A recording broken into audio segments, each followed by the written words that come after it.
안녕하십니까. 저는 서울 성경 침례교회 성도이며 다음 카페 한글 킹제임스 성경 공부 운영자입니다. 이번 시간은 휴거와 대환란 특강으로 세 번째 시간입니다.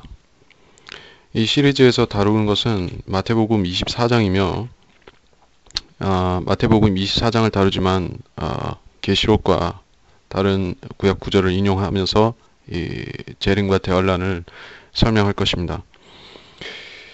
이제까지 앞에 두 편을 1편, 2편을 보셨던 분은 이 나머지 단락에서 무엇들을 이야기할지에 대해서 아실 것이에요.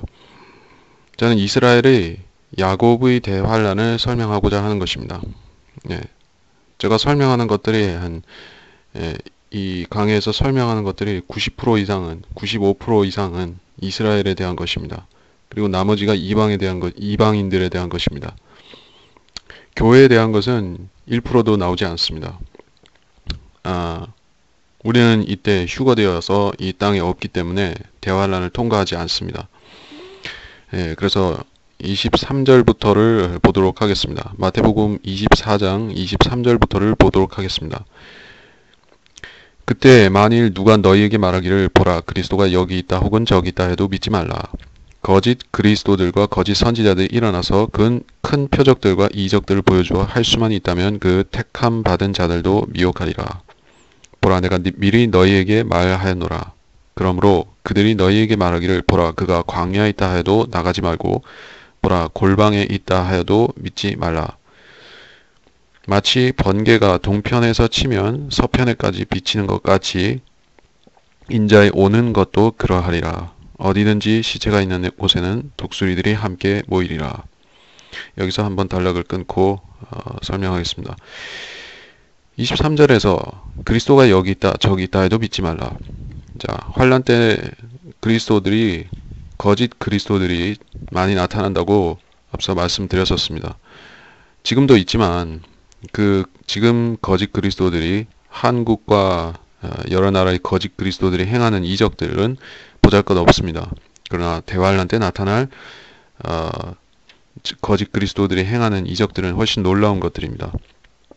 어떤 이적들을 행할지 우리는 요한계시록을 통해서 짐작할 수는 있습니다. 하늘에서 불이 내려오도록 하는 능력을 그 거짓 선지자, 땅에서 올라온 짐승이 행사하는 것입니다. 두 번째 짐승이 행사하는 것이요. 그리고 그 두 번째 짐승, 거짓 선지자뿐만 아니라 그와 유사한 많은 거짓 선지자들도 비슷한 이적들을 행할 것입니다. 엘리야 앞에서는 그 바알 선지자들이 아세라 선지자들이 아무 능력도 역사할 수가 없었습니다. 그들이 처음부터 아무것도 할 수 없었던가? 아니면 원래 이적을 행할 수 있는데 엘리야 때 아하방의 이세벨의 선지자들이 엘리야 앞에서만 그렇게 된 것인가? 원래 가짜들이었는가? 그거는 우리가 짐작할 뿐이지만 제가 볼 때는 그들은 원래 능력을 역사할 수 있었습니다. 이집트의 마술사들처럼 그들도 어떤 이적을 기적을 보일 수는 있었습니다. 근데 엘리야 앞에서는 능력이 없어진 것입니다. 그래서 대환란 때 두 선지자가 나타나는데 모세와 엘리야입니다. 이 두 선지자는 이집트의 가짜 마술사들과 또 북이스라엘의 가짜 선지자들과 싸웠던 그런 이력을 갖고 있습니다. 대환란 때도 유사한 일이 일어난다라고 하는 그런 모형을 우리가 확인할 수가 있습니다. 그래서 이 거짓 선지자들이 지금 거짓 그리스도들이 또 다시 나타났습니다. 환란 때 쭉 나타날 것입니다. 7년 동안 쭉 나타날 것입니다. 근데 여기서는 여기 있다 저기 있다 해도 믿지 말라. 앞서서는 5절에서 24장 5절에서는 많은 사람이 내 이름으로 와서 내가 그리스도라. 예수님 그 이름으로 와서라고 했습니다. 자기가 예수 그리스도라 이렇게 주장한다는 것입니다. 그거는 지금도 그런 사람들이 있고 환란 전반기에도 전 3년 반 때에도 그런 자들이 무수히 나타납니다. 예, 그러다가 여기서는 예수의 이름으로 왔다라는 것은 없습니다. 예, 이미 적그리스도가 그 예루살렘의 보좌에 앉아서 통치를 하기 때문에 그 자가 바로 자기가 예수라고 할 것입니다. 아마도. 그리고 나서 이 가짜들은 그 가짜 예수, 그 적그리스도로부터 파생된 권위를 주장하겠죠. 그래서 자기들이 작은 그리스도라 이렇게 주장할 것입니다. 지금의 이 로마 카톨릭에서도 신부들은 자기들이 작은 그리스도라 이렇게 호칭을 받기를 좋아하는 것입니다. 개념적으로, 교리적으로 로마 카톨릭의 신부들은 작은 그리스도들입니다. 그리스도와 똑같은 권위와 능력과 이런 걸 가졌다고, 기름 부음을 받았다고 그들은 생각하고 있습니다. 그래서 그들이 그리스도이기 때문에 예수 그리스도의 권위를 능가해서 교인들을 지배할 수가 있는 것입니다. 그것이 바로 니콜라파의 사상입니다. 신부들의 권위가 예수 그리스도보다 높고 그 신부 위에 주교가 있고 추기경이 있고 주교가 있고 대주교가 있고 추기경이 있고 또 교황이 있고 그런 식으로 끊임없이 계급의 사슬을 만들어 놓았던 것입니다. 그래서 24절에 또 보면 거짓 그리스도들과 거짓 선지자들이 일어나는데 이들은 큰 표적들과 이적들을 보여준다. 큰 표적들과 이적들. 어떤 것일까요? 요한계시록을 잠깐 살펴보면은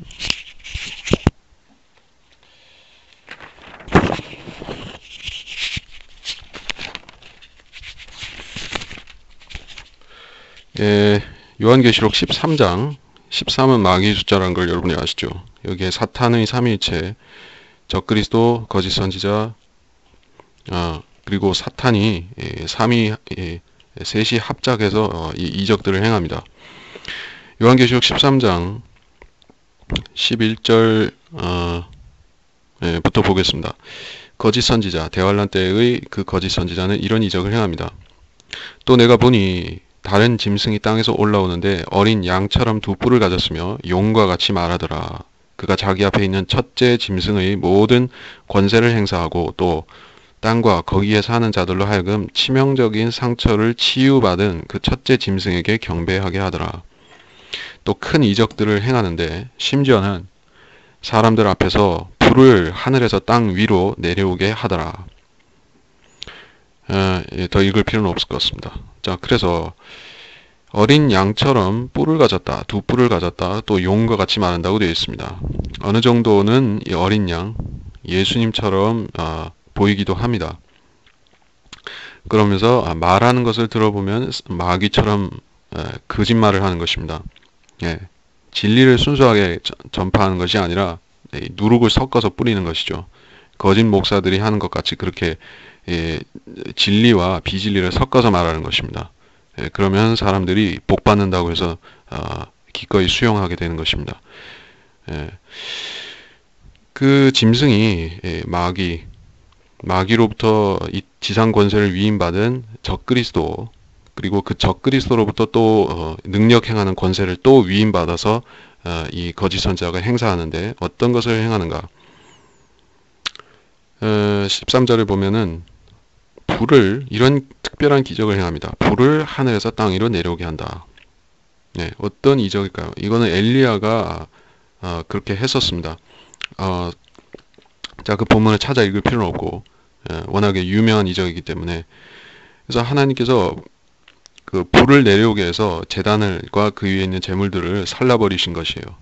놀라운 이적이죠. 하나님께서 구약 시대에는 이런 식으로 이 기도에 응답하실 때가 있었던 것입니다. 하늘에서 불이 내려왔습니다. 그거는 하나님께서 보여주시는 전형적인 그러한 그 간구에 대한 응답이기도 했었습니다. 그러한 사건이 있었기 때문에 이 마귀는 그것을 비슷하게 또 흉내낸다 하는 그런 개념입니다. 그 엘리야 때는 바알과 아세라는 하늘에서 불을 내려오게 하지 못했으나 대환란 때는 이 거짓 선지자가 하늘에서 불을 내려오게 할 것입니다. 모세와 엘리야도 마찬가지 그 이적들을 행할 것입니다.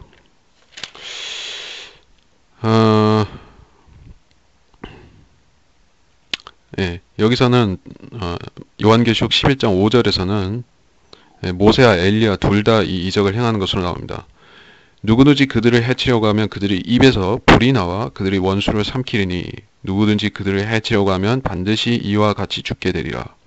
예, 이들은 불가침의 권세를 받아서 후 3년 반 동안에 다른 환란 때의 성도들은 죽지만 이 두 증인은 증거를 마칠 때까지 이런 이적이 있어서 능력을 행하기 때문에 죽지 않습니다.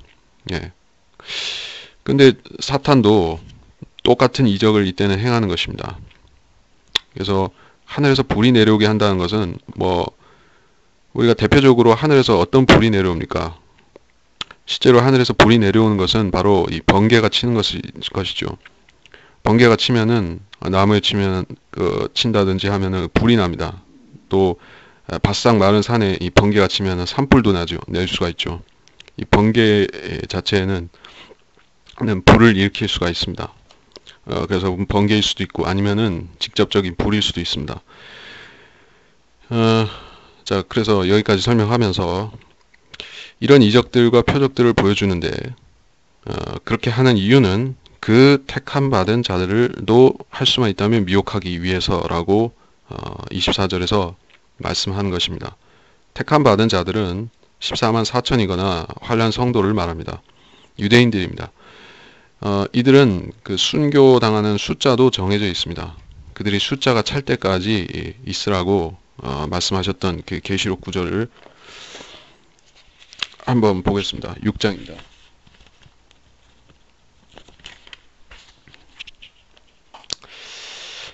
자, 6장에 계시록 6장 11절에 보면 그러나 그들 각자에게 긴 흰 옷을 주시면서 그들의 동료 종과 형제도 그들처럼 죽임을 당하여 그 수가 가득 채워질 때까지 잠시만 더 쉬라고 말씀하시더라. 그 수가 가득 채워질 때까지라고 했습니다. 야, 환란 때 믿는 이방인들도 그렇고 유대인들도 그런데 그들은 숫자가 정해져 있습니다. 그 숫자가 채워지면은 하나님께서 이 7 나팔과 7 호리병의 재앙을 쏟아 부으실 것입니다. 아마도 그것이 수가 채워지면 그렇게 될 것입니다. 그래서 이 택함 받은 자들은 절대 버림받을 하나님께서 이 환란 때 버리지 않으시는 것이요. 근데 환란 때는 자기 힘으로 타락해서 자녀의 신분을 잃어버릴 하나님이 종의 신분이죠. 종의 신분을 잃을 수도 있습니다. 우리는 타락할지라도 거듭난 후에 죄를 짓고 타락할지라도 우리 신분을 상실하지는 않습니다. 그러나 대환란 때는 신분을 상실하고 심지어 지옥에 갈 수 있는 것입니다. 짐승의 표가 바로 그런 증거인 것입니다. 이 표를 받는 자들은 환란 성도라 할지라도 이 표를 받게 되면은 저주받고 지옥에 갈 것입니다. 그래서 이 거짓 그리스도들과 거짓 선지자들이 유대인 성도들에게 이 유대인들을 미혹하기 가장 적절한 이 표적들과 이적들을 보여줌으로써 표적들은 유대인들을 위한 것이죠. 그리고 유대인들은 표적을 통해서 하나님을 믿어왔었습니다. 그래서 그 표적을 보여주면서 미혹하면은 떨어져 나갈 수도 있는 것입니다. 우리는 그리스도인들은 거듭날 때도 그렇고 믿은 다음에도 표적을 가지고 신앙을 형성하지는 않습니다. 우리는 성경을 믿고 성경을 통해서 믿음을 세우고 강화시키는 것이 그리스도인들입니다. 물론 유대인들도 성경을 읽습니다. 성경을 읽고 성경을 믿고 성경을 양식으로 생명의 양식으로 삼는 것은 같지만 하나님께서 유대인들은 대대로 조상들 때로부터 표적 가지고 인도하셨다 하는 것 때문에 앞으로도 그렇게 역사하시는데 사탄은 하나님의 역사를 모방해서 적그리스도와 거짓 선지자들을 통하여 택함 받은 자들을 미혹하기 위해 애쓰는 것입니다. 25절에 25절은 설명할 건 없고 26절에 그들이 너에게 말하기를 그가 광야에 있다 보라 골방에 있다 이런 말이 나오는데 이게 무슨 말일까요? 저는 이렇게 생각하는 것입니다. 엘리야는 그리고 엘리야의 영을 받아서 사역했던 침례인 요한이 있는데 이들은 모두 광야의 사람들이었습니다. 이 털가죽을 두르고 광야에서 설교했습니다. 그러면 유대인들은 광야로 가서 그 설교를 듣고 침례도 받고 했던 것입니다. 광야에 있는 대표적인 사람이 엘리야다. 자, 물론 모세도 광야 이스라엘을 이끌고 광야에 있었습니다. 대환란 때도 그들은 이집트 파라오 앞에서 모세가 했던 설교를 했던 것, 그 선포를 했던 것 같이 도시에서도 예루살렘에서도 할 것이고 광야로 나가서도 할 것입니다. 특히 엘리야도 아하방 앞에서 정죄를 선포하고 또 광야에서도 머물렀던 것 같이 그렇게 둘 다 역사할 것이요. 그래서 그들이 너희에게 말하기를, 너희라는 것은 여기선 직접적으로는 1차적으로는 유대인 성도들을 말하는 것입니다. 이스라엘에 있는 그 앞으로 유대인 성도들을 말하는 것입니다. 그래서 이 거짓 선지자들이 나타나서 모세와 엘리야가 이 이스라엘 사람들을 회개시키는 이 사역을 회방을 놓는 것입니다. 비슷한 이적들을 행하면서 또 그들 자신이 거짓 그리스도와 거짓 선지자들 자신이 자기들이 그리스도라고 자칭하면서 또는 그리스도가 지금 나타났다라고 말하면서 보라고 할 것입니다. 유대인들을 미혹하기 위해 그렇게 하는 것입니다. 왜 그런가? 유대인들은 신약 성경을 1900년 동안 배우지 못했습니다. 신약 성경은 그들로부터 아주 생소한 것이었습니다. 오직 그리스도인들, 성경대로 믿는 그리스도인들만이 이 신약 성경의 의미를 알고 믿는 것입니다. 근데 유대인들은 아직까지도 신약 성경을 별로 잘 모르는 것입니다. 믿는 유대인들도 그렇게 깊이 있게 모릅니다. 구약적 신앙에 머무르고 있다 하는 것인데, 그래서 예수님이 자기가 어떤 방식으로 어떤 모양새로 다시 오신다, 유대인들 앞에 다시 나타나신다 하는 말씀을 주셨는데, 그거를 사실 그대로 믿는 사람들은 이 미혹에 안 넘어갈 것입니다. 그 나타나시는 모습이 어떻게 묘사되어 있는가, 그것을 보려면은 사도행전 1장으로 가면은 있습니다. 많은 분들이 잘 아는 구절입니다. 어떻게 말씀하셨는가? 사도행전 1장 11절만 보겠습니다. 사도행전 1장 11절만 보겠는데, 여기에 이랬습니다. 말하기를, 너희 갈릴리 사람들아 어찌하여 너희는 하늘을 쳐다보고 서 있느냐? 너희를 떠나 하늘로 들려 올라가신 바로 이 예수는 너희가 하늘로 가심을 본 그대로 오시리라 하더라. 자, 예수님이 어떻게 올라가셨는가? 9절에서 10절에 설명하기로는 이 제자들이 베다니 어귀에서 주님과 헤어지는 광경이 이렇게 묘사되어 있습니다. 그들이 보는 데서 위로 들려 올라가신다. 보통 휴거라고 할 때는 눈 깜짝할 사이에 올라갑니다. 근데 주님은 눈 깜짝할 사이에 올라가지 않으셨습니다. 어느 정도 서서히 올라가신 것이요. 그래서 그들은 구름이 그들의 시야에서 줄을 가리기까지 계속 쳐다보고 있었던 것입니다. 뭐 몇 분이 걸렸는지 몇십 초가 걸렸는지 그건 알 수가 없지만은 천천히 올라간 건 사실이에요. 그래서 그때 그들이 주시하고 있는데 10절에 흰옷을 입은 두 사람, 천사나 아니면은 어떤 성도겠는데, 하늘의 성도겠는데 그들 곁에 서서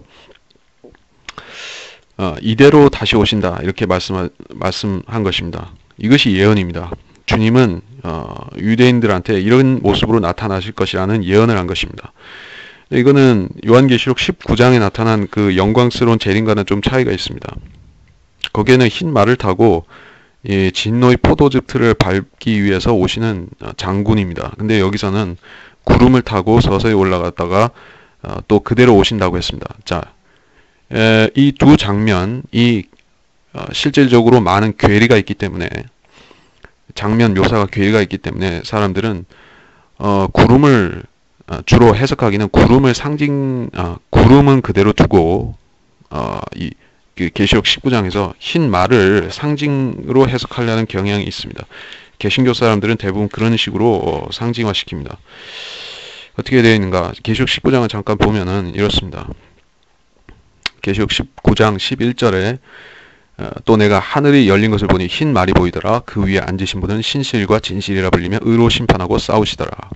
그의 눈은 불꽃 같고 머리에는 많은 왕관이 있고 또 한 이름이 기록되어 있는데 그 자신 외에는 아무도 모르며 피에 적신 옷을 입었는데 그의 이름은 하나님의 말씀이라고 불리더라. 자, 이 정도. 그래서 흰 말을 타고 오신다는 것입니다. 눈은 불꽃 같고 왕관들이 있고 싸우기 위해 오시는 그런 싸움을 싸우기 위해 오시는 모습입니다. 근데 흰 구름을 타고 올라가시는 것은 그대로 오신다는 것은 좀 다르죠. 그래서 문자적으로 그대로 오시는 것입니다. 어떻게 오실 것인가? 유대인들은 그거를 대환란 때 명심하고 있어야만 속지 않는 것입니다. 그들은 흰 말을 타고 무시무시한 입에서 장검을 내보내면서 이렇게 심판하러 오시는 그런 주님을 기다리면은 큰일 나는 것입니다. 유대인들이 거기까지 기다리면은 그들은 그 환란 후 휴거를 받지 못한 상태로 재림을 맞이하는 게 되기 때문에 그렇게 되어서는 안 되는 것입니다. 그보다 조금 일찍 오시는 주님을 바라봐야 되는 것입니다. 물론 우리의 휴거는 환란 때 유대인들 입장에서는 이미 과거가 되었기 때문에 그들은 그 시점으로 돌아갈 수는 없습니다. 그들은 환란 후 휴거를 받아야 되는데 그 휴거를 시키러 오시는 주님의 모습이 바로 흰 구름을 타고 오신다는 그 모습입니다. 이것에 대해서 역시 계시록에도 나오는데 제가 계시록을 자주 인용하게끔 되는데 어쩔 수가 없습니다. 모두 계시록과 연결되어 있기 때문에 볼 수밖에 없습니다. 계시록 14장에 환란 후 휴거의 묘사가 이렇게 나옵니다. 계시록 14장 14절입니다. 또 내가 쳐다보니 흰 구름이라. 자, 구름이 나왔습니다. 그 구름 위에 인자와 같은 이가 앉았는데 그분의 머리에는 금면류관을 썼고 손에는 예리한 낫을 가졌더라. 15절은 생략하고 16절만 읽겠습니다. 그러자 구름 위에 앉으신 이가 그의 낫을 땅에 대어 땅에서 곡식을 거두시더라. 이것은 알곡을 거두는 광경입니다. 알곡 같은 환란 성도들을 거두시는 광경입니다. 예수님이 직접 낫을 대어 거두시죠. 직접 오셨다는 얘기입니다. 예수님이 직접 오셨다는 것은 성도들을 데리러 오신 그런 의미가 있습니다. 자, 이것이 구름 타고 오시는 광경의 실제다. 유대인들이 이걸 기다려야 되는데 이 거짓 선지자들은 광야에 있다, 골방에 있다 이렇게 속이는 것입니다. 유대인들은 하늘을 쳐다보고 실제적으로 하늘에서 구름을 타고 오시는 그분을 기다려야 되는데 땅을 보게 만드는 것입니다. 나가지 말고 믿지 말라 이렇게 말씀했습니다. 나가면 어떻게 되고 믿으면 어떻게 되는가? 속는 것이죠. 그리고 실제로 가짜 그리스도들이 거기서 나올 수도 있죠. 그러면 거기 가서 속고 또 이 거짓 선지자의 편에 가담해서 타락할 수 있는 것입니다. 환란 성도 입장에서는 그것에 귀를 막아야 되는 것입니다. 27절은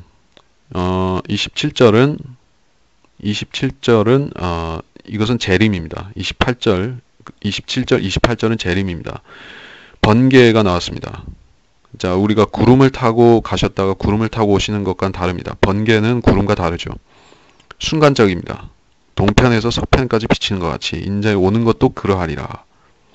그러면서 28절에 시체와 독수리들이 나오는데 이것은 아마겟돈 전쟁입니다. 계시록 17장에서는 앞서 계시록 그 17장에서는 어디에 17장이 아니라 14장에서는 어느 부분에 해당하는가 하면은 19절과 20절에 해당하는 그 장면이 바로 이 심판하기 위해서 재림하시는 지상 재림입니다. 포도즙 틀이 나옵니다. 그리고 여기 28절에서는 시체들과 독수리들이 나옵니다. 같은 의미입니다. 주님께서 심판하고 죽이시면은 독수리들이 와서 그 2억의 군대의 시체를 뜯어먹는 것입니다. 그 말들과 탄자들의 시체를 먹는 것이 바로 여기 묘사된 장면입니다. 29절로부터 다시 가겠습니다. 29절로부터 그날들의 환란 후에 즉시 해가 어두워지며 달이 그 빛을 내지 아니하며 별들이 하늘에서 떨어지고 또 하늘들의 권능들이 흔들릴 것이라. 그 후에 하늘에 있는 인자의 표적이 나타나리니. 땅의 모든 지파들이 통곡할 것이며 또 그들은 인자가 권세와 큰 영광으로 하늘의 구름을 타고 오는 것을 보리라. 또 주께서 큰 나팔 소리와 함께 천사들을 보내시리니 그들이 하늘 이편 끝에서 저편 끝까지 사방에서 그의 택하신 사람들을 함께 모을 것이라. 무화과 나무의 한 비유를 배우라. 그 가지가 유연해지고 잎이 나오면 여름이 가까운 줄 너희가 아나니 이와 같이 너희도 이 모든 것을 보면 그 일이 가까이 곧 문들 앞에 이른 줄 알라. 네, 여기까지. 그날들의 환란 후에 29절에 그날들의 환란 후에 이것은 무엇을 말하는 것인가? 대환란 때 주요 재앙들이 있죠. 7 봉인이 있고 7 나팔이 있고 7 호리병이 있습니다.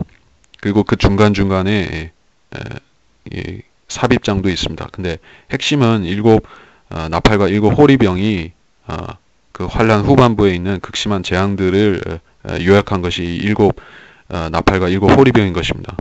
그 날들이 환란 후라는 것은 그러한 재앙들이 7번째에 가까워 7번째는 전부 재림인데 거기서 7 호리병이나 7번째 호리병이나 7번째 나팔은 모두 재림의 지점입니다. 그래서 6번째에서 7번째로 넘어가는 지점을 말할 것입니다. 환란 끝이죠. 그야말로 끝에 그러나 완전히 끝은 아닙니다. 그 날들이 환란 후에라고 말씀했는데 해가 어두워지고 달이 빛을 내지 아니하고 별들이 떨어지고 하늘의 권능이 흔들린다. 그 후에 인자의 표적이 나타난다. 이렇게 말씀했습니다. 이것은 조금 어려운 말씀이기 때문에 계시록을 보지만은 이 해석이 틀릴 수도 있습니다. 어떤 면에서는 이 재림의 상황처럼 보이기도 하기 때문에 완벽한 해석을 기하기는 어렵습니다. 요한계시록 6장에 나옵니다. 요한계시록 6장 12절, 13절, 14절. 그러니까 이 요한계시록 6장 12절부터 17절 이 본문 전체가 이 상황을 같이 요약한 것입니다. 12절만 보자면은 또 내가 보니 어린 양이 6째 봉인을 여실 때 보라 큰 지진이 나며 해가 머리털로 짠 천같이 검어지고 달은 피처럼 되었으며 하늘의 별들이 마치 무화과 나무가 강한 바람에 흔들려 설익은 무화과가 떨어지듯이 땅에 떨어지며 하늘은 두루마리 같이 말려서 쓸려가고 모든 산과 섬도 각기 제자리에서 옮겨졌으니 라는 말씀. 이것이 29절의 해가 어두워지고 달이 빛을 내지 아니하는 이것과 같은 상황으로 봐야 될 것입니다. 여기서 계시록의 또 7번째 호리병을 한번 보자. 7 호리병의 상황을 보면은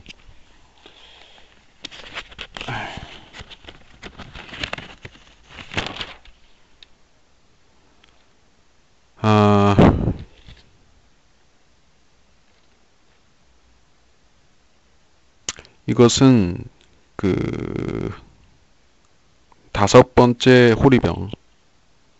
이 5번째 호리병에 보면은 흑암이 찾아오는 것이요. 요한계시록 16장 10절에 보면 5째 천사가 자기 호리병을 짐승의 자리에 쏟으니 그의 왕국이 흑암에 쌓이며 그들이 고통으로 인하여 자기 혀를 깨물고 라는 구절. 해가 완전히 검어집니다. 해가 머리털로 짠 천같이 검어진다. 해가 완전히 검어졌습니다. 앞서 다른 재앙에서는 3분의 1이 쳐서 빛을 내지 못했다가 환란 끝에는 완전히 검어지고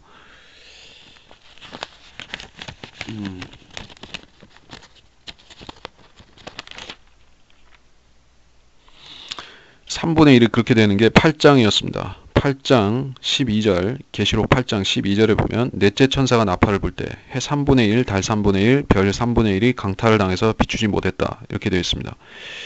밤도 마찬가지더라. 거기서 그렇게 되어 있는데 달도 3분의 1이 빛을 내지 못했습니다. 그런데 환란 끝에는 해가 완전히 빛을 잃고 달도 완전히 빛을 잃고 별들도 떨어지고 완전 캄캄한 흑암을 말하는 것입니다. 시커먼 흑암이 되고 하늘들이 권능들이 흔들릴 것이라. 이 하늘들이 권능들이라는 것은 12궁성 있죠. 이 지구에서 볼 때 12별자리가 있습니다. 성경에 그 중에 일부가 악투루스라든지 플레아데스라는 그런 별자리 이름이 언급된 바 있습니다. 그래서 이 하늘의 권능들이라는 것은 그러한 별자리들을 말하는 것인데 이 우주의 질서가 붕괴되는 일시 붕괴되는 그런 모습을 보여주는 것입니다. 별들이 하늘에서 지구로 떨어지는 것은 아닙니다. 예. 이 별들은 물론 지금도 조금씩 이동하고 있습니다. 사람들이 우주가 확장되어 간다 이렇게 빅뱅 가설을 믿는 사람들은 그렇게 주장하는데, 그래서 별들은 움직이고 있지만 또 하늘에 고정되어 있는 것이 아니지만 이때는 우리가 볼 때 이 별들이 엄청나게 움직일 것입니다. 이 별자리가 흔들리고 별들이 움직인다. 그 상황을 말하는 것이고 이게 환란 끝에 있을 것입니다.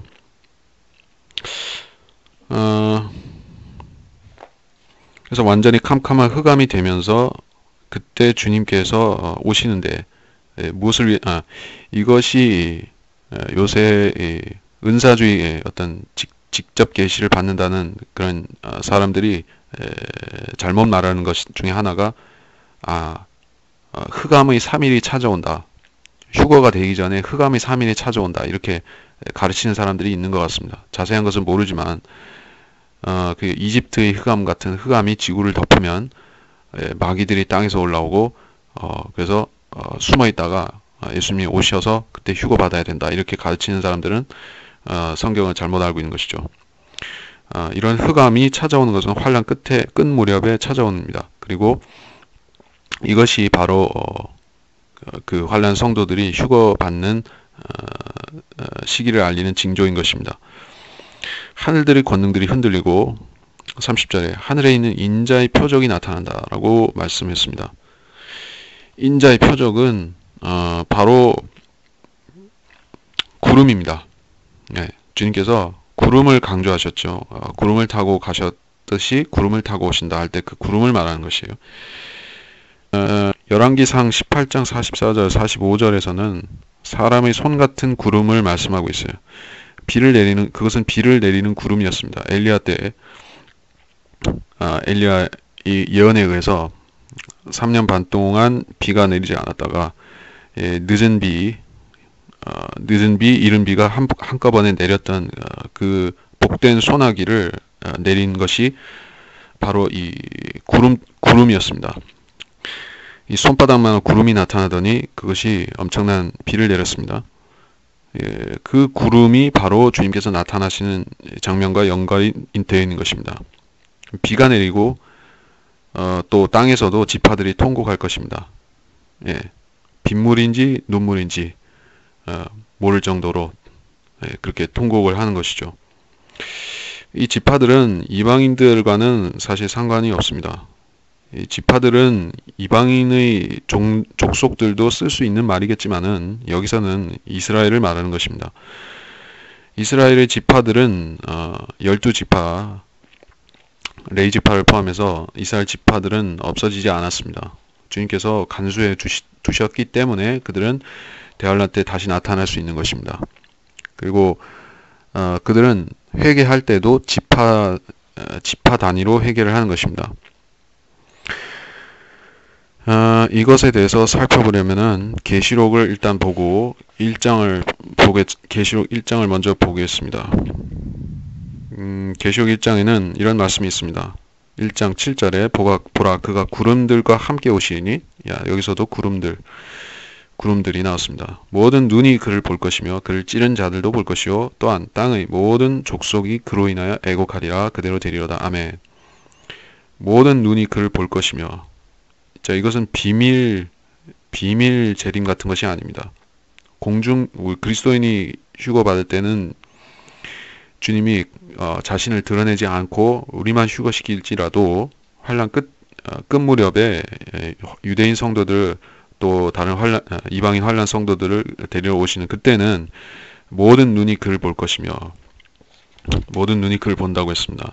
두 증인이 휴가 될 때도 모든 눈이 지켜볼 것입니다. TV 생중계로 지켜본다는 이 얘기죠. 그를 찌른 자들도 보고 그를 찌른 자들도 볼 것이요. 문자적으로 예수님을 찌른 자들은 로마 못 박은 로마 병사들인데 그들이 일어나 가지고 주님을 본다 하는 의미인가? 그렇다기보다는 영적으로 말해서 주님을 십자가에 처형한 그 죄인된 족속, 바로 이스라엘을 말하는 것입니다. 그렇기 때문에 또한 땅의 모든 족속이라는 말은 이 5대양 6대주의 모든 족속들이라기보다는 유대인 지파들을 말하는 것입니다. 이 구절이 연결되는 것이 스가랴서 12장 10절입니다. 스가랴서 12장 10절을 제가 중요하기 때문에 한번 읽고 넘어가도록 하겠습니다. 스가랴서 12장 10절입니다. 스가랴서 12장 10절.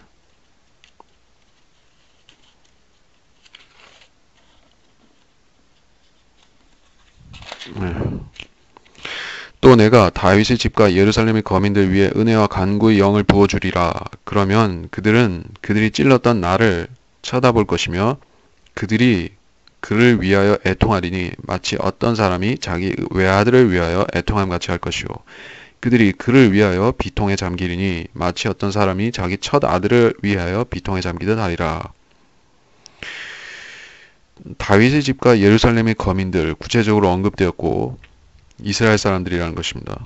그리고 은혜와 간구의 영은 성령을 부어준다는 것입니다. 모든 육체 위에 성령을 부어준다는 상황이 요에서 2장 28절 29절에 나오는 모든 육체 위에 붓는다는 것이 바로 이때의 일을 말하는 것입니다. 그리스도인은 육체 위에 성령을 받지 않습니다. 우리 속 안으로 바로 들어오시지 육체 위에 기름 붓듯이 부어지는 것이 아닙니다. 네, 유대인들은 거듭남 없이 성령을 영접하는데 육체 위에 부어집니다. 부어지면서 어떻게 되는가 하면 주님께서 하늘에 나타나신 구름을 타고 구름들과 함께 나타나신 것을 보는 것입니다. 나를 쳐다볼 것이며 그들이 찔렀던 나를 그러니까 이거는 유대민족 이스라엘 자체가 예수님을 민족적으로 처형한 죄가 있다는 그 뜻으로 하는 찔렀던 나를이라는 게 그 뜻입니다. 그들이 나를 위해 애통하리니 유대인들이 주님을 위해 애통합니다. 그리고 외아들을 위해 애통하듯이 할 것이요. 건성으로 애통하는 것이 아니라 이방인들이 부흥 집회에서 하듯이 그런 가식적으로 우는 게 아니라 정말로 외아들이 죽은 것 같이 애통한다. 비통에 잠기리니 이거는 회개를 말하는 것입니다. 이것이 바로 요한계시록 1장에 나왔던 그 유대인들의 회개이고 또 마태복음 24장 30절에 나온 땅의 지파들이 통곡할 것이며 하는 그 통곡을 말하는 것입니다. 이거는 악인들이 심판을 당하는 통곡이 아닙니다. 악인들이 심판 때문에 우는 통곡이 아닌 것이에요. 그 통곡이 아닙니다.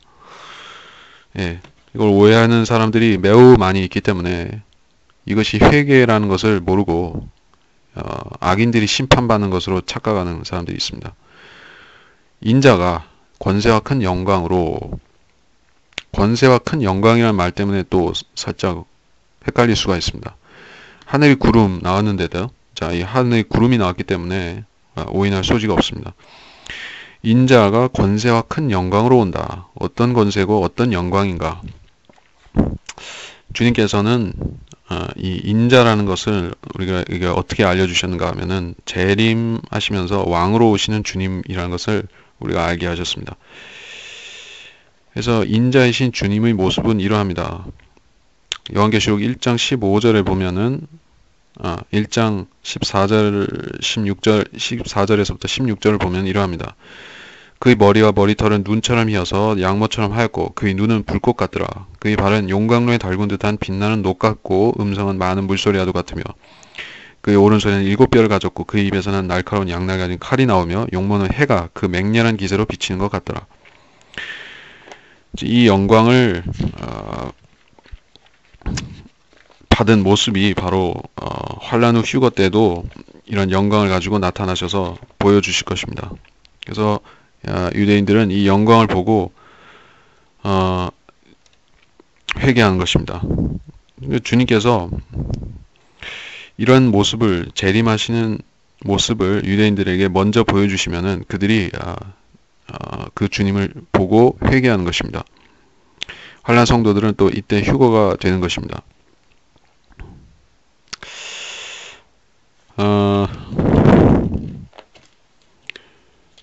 이 계시록 12장인가 11장인가 거기에 이 말씀이 중요한데, 일곱째 천사가 나팔을 분다 할 때 계시록 11장에 이 말씀이 있습니다. 계시록 11장 15절에 그 후에 일곱째 천사가 나팔을 부니 하늘에서 큰 음성들이 있어 말하기를 이 세상의 나라들이 우리 주와 그의 그리스도의 왕국들이 되어서 그분이 영원 무궁토록 통치하시리라고 하더라. 이게 하늘에서 예수님이 왕이시라는 선포가 있습니다. 이 일곱째 천사가 나팔을 불 때 그 선포가 있는데, 물론 일곱째 천사가 나팔을 부는 것은 재림과 재림 때입니다. 그런데 이 주님께서 실제 왕이 되시는 것은 이 땅에 내려오셔야 지상 재림하셔야 그때 왕이 되시는 것이죠. 그래서 하늘에서 먼저 일곱째 천사가 주님이 왕 되심을 선포하고 그러고 나서 주님은 곧장 내려오셔서 구름을 타고 오셔서 환란 성도를 데리고 올라가시며 휴거시키시며 그리고 나서 얼마간 있다가 다시 내려오셔서 그때 아마겟돈 전쟁을 끝내고 진짜 이 땅의 왕으로서 다스리기 시작하시는 것이 순서입니다. 그러니까 여기서 임자가 큰 권세와 큰 영광으로 온다 하는 것은 재림을 말한다고 생각하겠지만 사실은 그 영광을 먼저 환란 후 휴거 때 이 땅에 있는 많은 죄인들과 또 믿는 유대인 성도들에게도 보여주시는 것입니다. 회개할 기회가 한번 사실상 이제 있는 것이죠. 짐승의 표를 받은 자들, 적그리스도를 따르는 백성들과 그 왕국에 있는 자들도 이 영광 중에 오시는 모습을 볼 수가 있습니다. 오셔서 바로 심판하실 줄 아는데 성도들만 데리고 가시니까는 이들이 그때 회개하는 것이 아니라 오히려 더 완악해지는 것이죠. 그래서 아마겟돈 전쟁을 일으키는 것이 그렇습니다. 그러니까는 사실은 이 진리가 우리한테도 중요하고 환란 때 믿는 사람들한테도 중요하고 환란 때 믿지 않는 이 악한 자들한테도 중요합니다. 왜 중요한가 하면은 지금 이 시대에 재림이 두 번이란 그러니까는 크게 나눠서 재림이 두 번이다. 휴거도 두 번이다 하는 사실을 모르는 사람들이 있습니다. 그 사람들은 대환란의 끝에 모든 일어날 일들, 자기한테 일어날 일들을 모두 환란 끝에 맞춰서 생각하기 때문에 적그리스도의 시대를 통과하려고 하는 것입니다. 그러면서 은혜 대신에 행위 구원을 주장하게 되는 것이고 구원을 못 받습니다. 근데 환란 때 있는 사람들은 주님께서 바로 지상 재림하시는 것이 아니라 환란 끝에 한번 구름을 타고 나타나신다는 사실을 알아야 되는데 많은 사람들이 모르는 것이요. 그래서 주님이 이 구름을 타고 오셔서 두 증인을 데리고 가시면은 그때 이 두 증인을 데리고 가실 때 수많은 환란 성도들, 순교자들까지 같이 휴거가 되는데 그 사건이 일어나면은 사실 세상이 그때 회개하고 돌이켜야 되는 것 같지만은 그렇게 안 됩니다. 오히려 전쟁을 일으키는 것이에요. 그래서 남은 자들, 휴거받지 못한 유대인들을 다 죽이려고 하는 것입니다. 이때 이 유대인들이 앞서 스가랴서나 여기 마태복음 본문 30절에서 회개하는 이 유대인들이 전부 휴거되는 것은 물론 아닐 것입니다. 이때 회개하면은 그거는 사실상 좀 늦는 것이고 이 주님이 환란 후 휴거 때 휴거시키는 대상은 그 7년 그러니까 한 6년에서 7년 사이 동안에 신실하게 말씀을 따랐던 그 유대인들과 그러면서 순교했던 그 자들을 휴거시키는 것이지, 주님이 오실 때쯤에 와가지고 그제서야 회개하는 이 유대인들을 다 데리고 가시는 것은 아닙니다. 유대인은 남은 자들은 여전히 남는 것이에요. 그들은 뒤늦게 회개한 것입니다. 그 뒤늦게 회개한 자들이 환란 끝까지 가게 되는 것입니다. 아마겟돈 전쟁 때까지 가게 되는 것입니다. 그들은 적그리스도가 마지막으로 죽이려고 하는 대상이 그들입니다. 그래서 그 남은 자들 중에 회개하는 자들이 이런 자들이라 하는 것을 요한계시록 11장에서 한번 확인하고 가도록 하겠습니다. 지진이 납니다. 요한계시록 11장 13절. 또 같은 시간에 큰 지진이 일어나서 도성의 10분의 1이 무너지니 그 지진으로 죽은 사람들이 7,000명이었더라. 남은 자들은 무서워하며 하늘의 하나님께 영광을 돌리더라. 예루살렘의 도성을 말하는 것인데, 이 환란 끝에 일어날 엄청난 지진과는 다르죠. 도성의 10분의 1이 무너지는 정도의 약간은 경미한 지진인데 7,000명이 죽었습니다.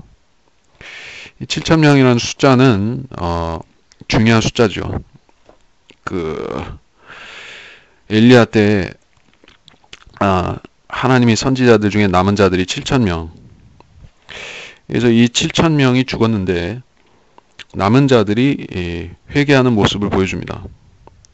유대인들을 말하는 것이에요. 유대인들이 회개하는 일이 일어나고 그렇게 됨으로써 마카비우스 때와 유사한 일이 일어날 수가 있습니다. 그 성전을 더럽히고 돼지 피를 뿌리고 거기에 이 이방 신상을 세워놨는데 그거를 치워버리고 그렇게 하니까 그때 안티오쿠스 에피파네스가 이스라엘을 멸하려고 했었죠. 유사한 상황이 일어나는 것입니다. 개혁을 일으키려고 하고 또 유대인을 완전히 멸절시키려고 하는 그러한 마지막 대결이 펼쳐지는 것입니다.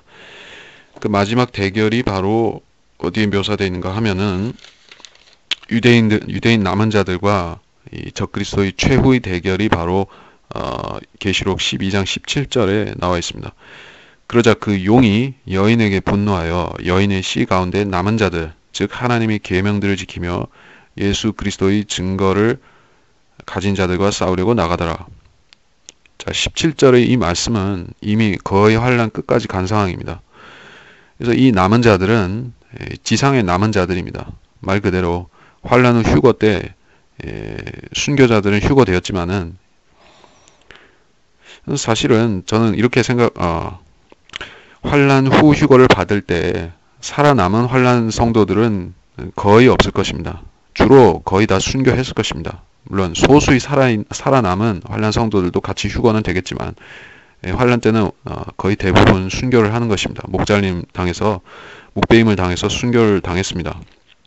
그리고 살아있는 환란 성도들 소수와 죽은 환란 성도들이 휴거되고 나서 남은 자들이 또 있습니다. 유대인 남은 자들은 그때 회개한 그 사람들입니다. 그래서 그들과 싸우기 위해서 이 용이 나간다. 이렇게 묘사가 되어 있습니다. 그래서 그 대결이 바로 아마겟돈 전쟁으로 이어지는 장면입니다. 우리가 이제까지 지금 여기서 29절에서 29절 이하에서 살펴보고 있는 것은 환란 후 휴거입니다. 그거를 명심하시고 이제 31절로 넘어가겠습니다. 주께서 큰 나팔 소리와 함께 천사들을 보내시리니 하늘 이편 끝에서 저편 끝, 이 땅을 말하는 것입니다. 하늘에서 모여지는 것이 아니라 땅 이편 끝 저편 끝. 이 실제로 땅에는 끝이 없지만은 동서남북은 있으니까 이편 끝에서 저편 끝까지 유대인들이 환란 때 노예로 팔려가지 않습니까? 전 세계로 팔려가는데 그래서 종살이 하게 되고 그 철 용광로 같이 된 그 적그리스도의 왕국들에서 끄집어내시는 것입니다. 그의 택하신 사람들을 함께 모을 것이라. 또 그 흩어진 사람들이 또 순교를 많이 했을 것이니까는 죽어 있습니다. 산 자들과 죽은 자들, 유대인들을 물론 거기에는 헤아릴 수 없이 많은 이방인 환란 성도들도 같이 있지만은 그들을 모으는 것이 여기 나옵니다. 택하신 사람들, 우리 그리스도인들도 택함 받았습니다. 예, 예수 그리스도 안에서 택함을 받았습니다. 네, 이 환란 성도들도 택함 받은 사람들입니다. 예, 시대는 다르지만 택함을 받았습니다. 32절 무화과 나무의 비유를 배우라.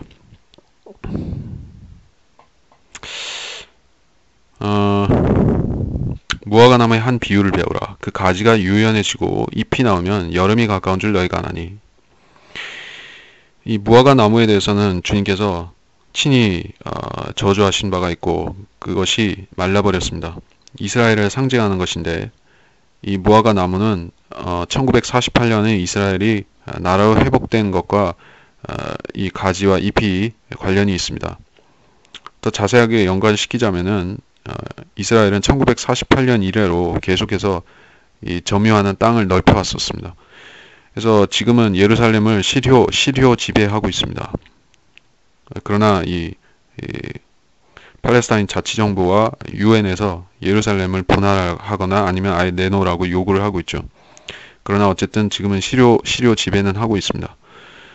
그렇게 이스라엘이 점차적으로 땅을 점점 회복하고 있는 것이 이 시대에 벌어지고 있는 일입니다. 그것이 바로 가지가 유연해지고 잎이 나오면이라고 하는 것으로 적용할 수가 있겠습니다. 1948년에서부터 2015년 현재에 이르기까지 이스라엘 땅에서 이스라엘이 나라를 국토를 점차적으로 회복하고 있는 일이 바로 이 징조다. 그것이 바로 여름을 예고하는 것입니다. 여름이라는 것은 추수 때를 말합니다. 이스라엘에서 추수 때는 한국과는 다르게 여름입니다. 그래서 그 여름이라는 것은 추수를 말하고 이 추수는 환란 성도, 알고 오게 된 환란 성도들을 거둬가는 그 추수와 관련이 있습니다. 물론 그 심판을 당하는 이 포도즙 틀에 던져지는 그 추수도 있죠. 예, 악한 자들은 따로 모여져서 짓밟히는 것입니다. 근데 여기서는 기본적으로 문들 앞에 이른 것을 말씀하고 있죠. 33절에 이 모든 것을 보면 그 일이 가까이 곧 문들 앞에 이른 줄 알라 이렇게 말씀하고 있기 때문에 이거는 성도들을 위해 오시는 그 휴거를 말하는 것이 맞습니다.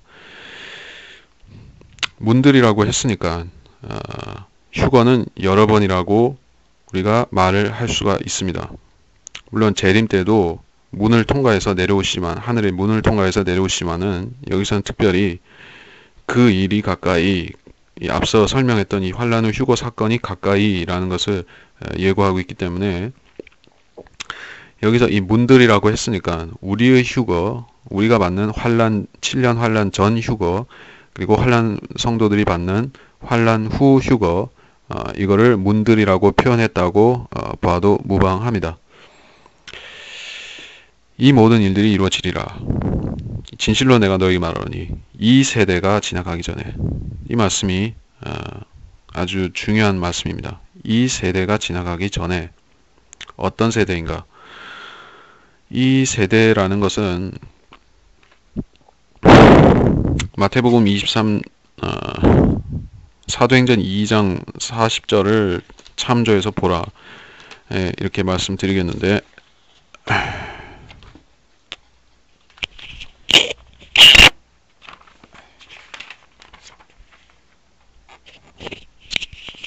이 세대라는 말은 이렇게 쓰이고 있습니다. 또 여러 가지 말로 다른 말로 증거하고 권고하여 말하기를 너희는 이 사악한 세대로부터 구원을 받으라고 하더라. 세대라는 것은 여기서 세대라는 것은 사람들을 말하는 것입니다. 사람들을 말하는 것입니다. 시대를 말하는 것보다는 어떠한 부류의 사람들이다. 그렇기 때문에 이 세대에 대해서는 이하 37절에서 또 설명하고 있죠. 노아의 날들과 같이라고 말씀하고 있습니다. 노아 때 있었던 사람들은 이미 물에 빠져 죽었고 대부분 지옥에 갔겠죠. 그때는 그랬지만은 그 사람들이 다시 일어나는 게 아니라, 다시 나타나는 게 아니라 그때와 유사한 사람들, 똑같은 생각을 가진 죄를 짓는 그런 사람들이 또 나타난다는 것입니다. 노아 때 있었던 일을 알아보면은 우리가 쉽게 알 수가 있고, 또 주님이 이 세대가라고 말씀하셨을 그 주님 초림 당시 그 세대, 그때 당시 사람과 유사한 사람들이 또 나타난다 하는 것을 생각해 보면 이해가 빠른 것입니다.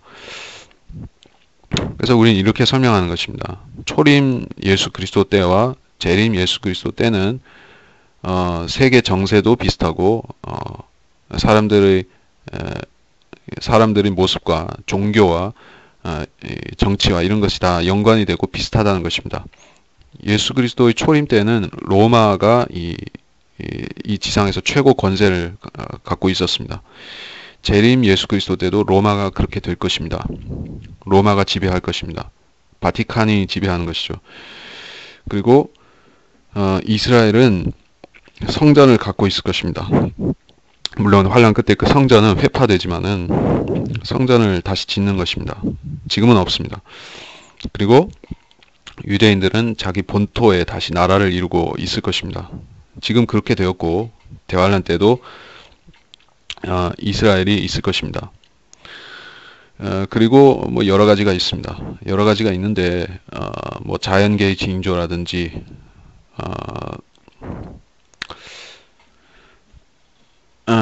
그래서 이 세대가 지나가기 전에 주님께서는 그 초림 당시와 재림 때를 한 세대로 간주하신다, 이런 말이 될 수가 있습니다.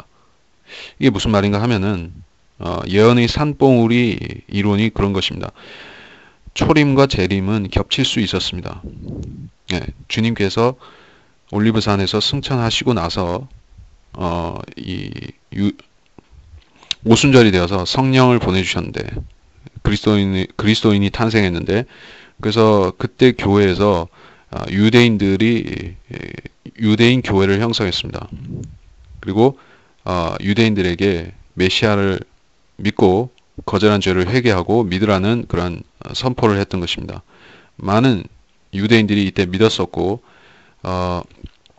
그러자 주님께서 이 스테판이 순교할 때, 집사 스테판이 순교할 때 나타나셨던 것입니다. 하나님의 오른편에 서 계신 모습을 보았고, 이것은 주님께서 바로 오시려고 하는 그런 채비를 했다는 것입니다. 그래서 실질적으로 사도행전 초반까지는 재림이 즉각적으로 이루어질 수가 있었습니다. 무엇에 따라서 이루어질 수 있었냐 하면은 유대인들이 전체적으로 회개한다면은 주님께서 그 유대인들 중에서 믿는 자들을 휴거시키시고 대환란을 시작하실 수가 있는 것입니다. 그러면 교회의 휴거는 없고, 교회도 이방인 교회도 존재하지 않는 것이죠. 유대인들만 구원하고 바로 천년왕국으로 넘어갈 수가 있는 것입니다. 그러면 천년왕국에서 이방인들이 구원을 받겠죠. 그렇게 이 교회 시대라는 것은 그때 가변적이었다는 것을 알 수가 있는데, 그것이 바로 34절이 이 세대라는 것입니다. 이 모든 일들이 이루어지리라. 많은 사람들이 AD 70년에 예루살렘이 파괴되고 나서 이방인 교회 시대가 본격적으로 열렸으며, 지금 1948년에 이스라엘이 무화과 나무에서 징조가 나타나기 전까지는 완전히 이방인과 이방인 교회 시대였습니다. 근데 지금은 유대인들이 점차적으로 그 이스라엘 나라도 그렇고 유대인들이 부각이 되고 있는 것입니다. 마지막 때가 되어 갈수록 유대인들이 이 세계 역사의 중심에 더욱 부각이 되어 가고 있습니다. 그것이 이 세대가 지나가기 전이라고 하신 말씀이 이루어지는 확실한 징조라고 말할 수 있을 것입니다. 무엇보다도 초림 당시와 유사하게 모든 것이 이스라엘에 갖춰져야만 됩니다. 그래야만 환란이 시작될 수가 있습니다. 바리새인 같은 자들도 나타나고 사두개인 그리고 이방인 통치자들이 나타나서 이스라엘을 다시 분할 지배를 하려고 할 것입니다. 분할 점령하고 지배를 하려고 할 것입니다. 지금은 이스라엘이 자기들이 예전에 누렸던 그 고토의 일부만 차지하고 있습니다. 솔로몬 왕 때에 차지했던 그 큰 땅을 일부만을 차지하고 있습니다. 그것마저도 분할해서 아랍인들에게 나눠주겠다고 하는 형편입니다. 이것이 이 세대에 벌어지고 있는 지금 이 이방인의 때가 찰 때까지 일어나는 일입니다.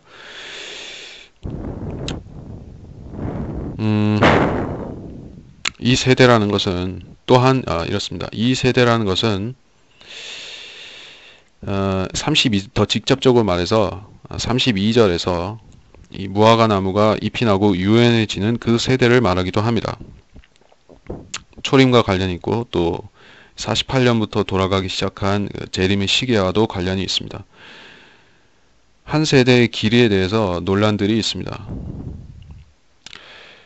42년이거나 40년이거나 70년이거나 아니면 80년도 될 수 있고 80년은 아니고 100년도 될 수 있고 이런 식으로 한 세대가 몇 년이냐 하고 세대주의자들 중에서 논란을 일으키는 사람들이 있는데 그것은 우리가 확실히 알 수가 없습니다.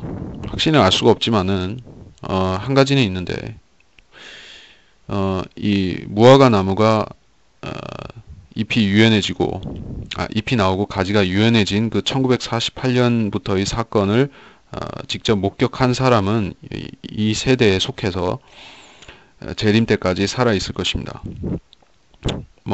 사람이 100년을 살 수도 있고 120년을 사는 것은 거의 드물고 한 100년을 살 수가 있으니까 48년에서부터 한 100년 사이 최대 한 100년 정도까지는 주님이 오셔야 된다는 것이죠. 2048년? 2048년은 최대한 넘기기 힘들겠죠.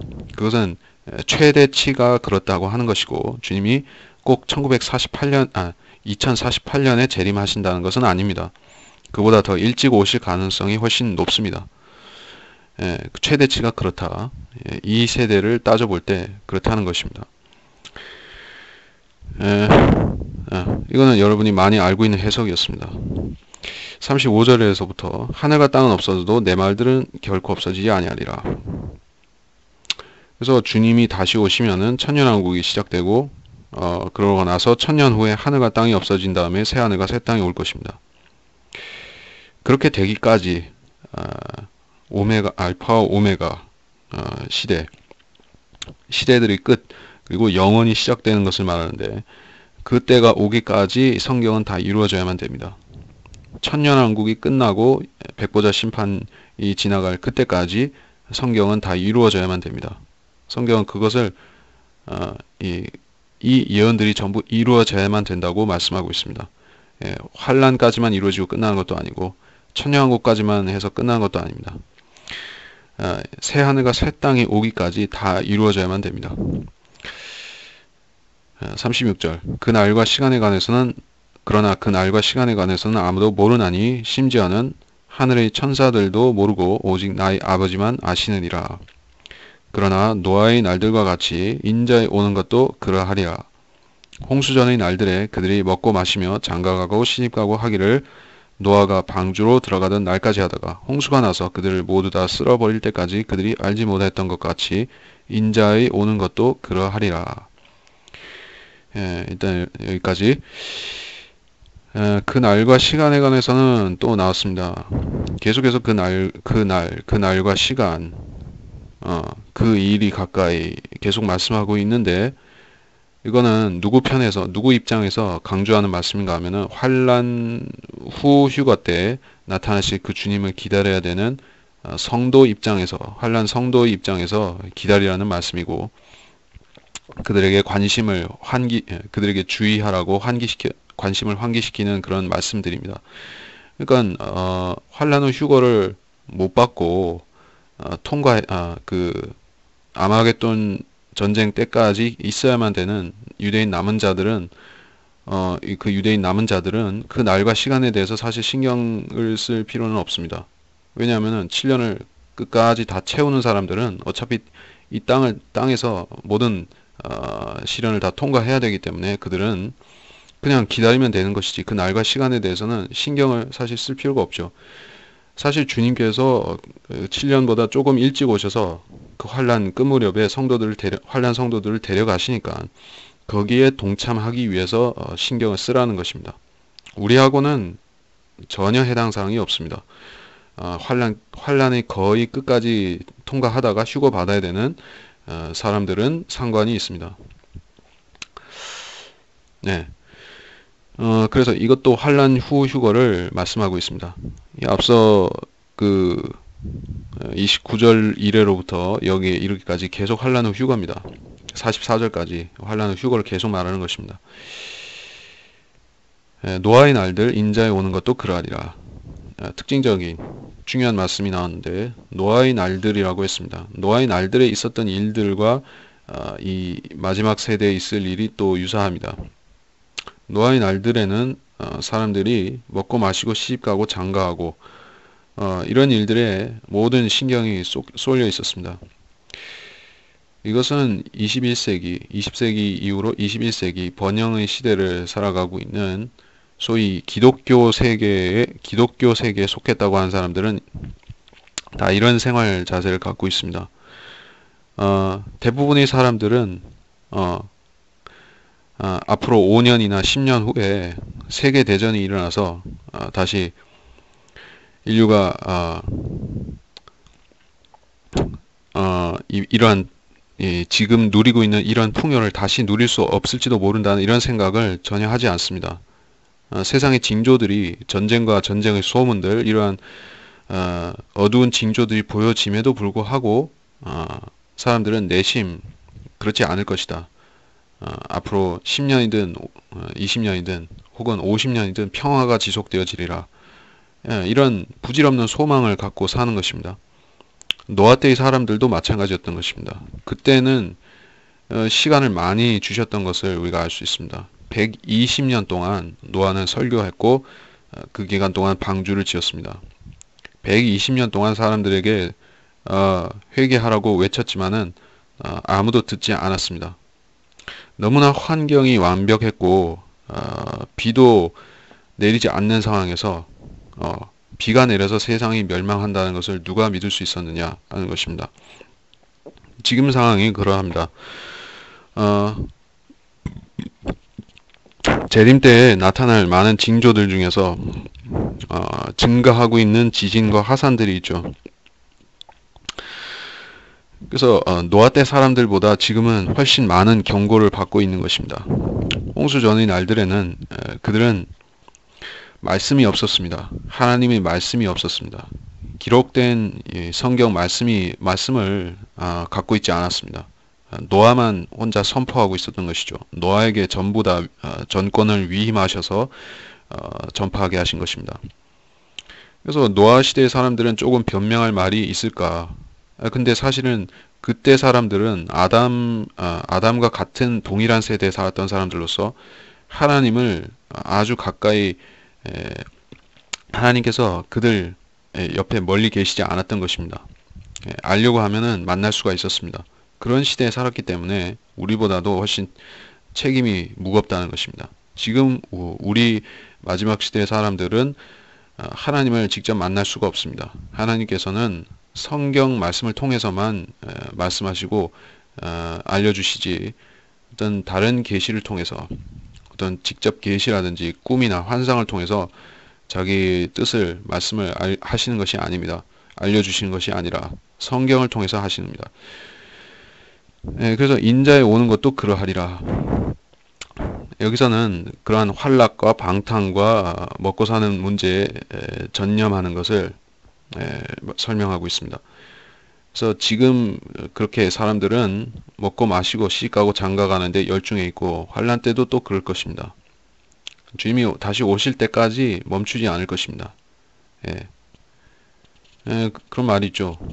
개는 짖어도 기차는 달린다라든지 사람들은 지구 반대편에서 사람들이 목베임을 당하고 폭탄에 사지가 날아가고 IS가 그렇게 하고 이런 것에 보코 하람이 그렇게 한다든지 여기저기서 전쟁이 터진다든지 이런 거를 신경 안 쓰죠. 왜 신경 안 쓰냐면은 내가 지금 당장 먹고 사는 거하고 상관없다고 생각하니까. 예. 나 있는 곳만, 내가 사는 이곳만 말짱하면은 문제 없다고 생각합니다. 그게 사람의 심리인 것이에요. 이 사망의 그늘이 바로 옆에까지 덮쳐와도 나는 피해가리라 이렇게 생각하는 것이 무지한 죄인들이 생각인 것입니다. 예, 그래서 그런 사람들은 아주 담대하게 복음을 거절하고 지옥으로 가는 것입니다. 노아 때의 사람들과 같이 인자가 올 때, 재림 때의 사람들도 똑같을 것입니다. 겁을 상실하고 홍수 전의 날들에 그들이 먹고 마시며 장가가고 시집가고 노아가 방주로 들어가던 날까지 하다가, 자, 그 날이 중요하죠. 여기서 노아가 방주로 들어가는 날이 어떤 날인가? 휴거를 말합니다. 환란 성도의 휴거를 말합니다. 교리적으로, 예언적으로 환란 성도의 휴거가 방주로 들어가는 그날입니다. 우리의 휴거는 무엇인가? 에녹이죠. 에녹은 노아가 사역하기 이전에 휴거가 되어버렸습니다. 방주문을 닫기 전에 한참 전에 올라갔습니다.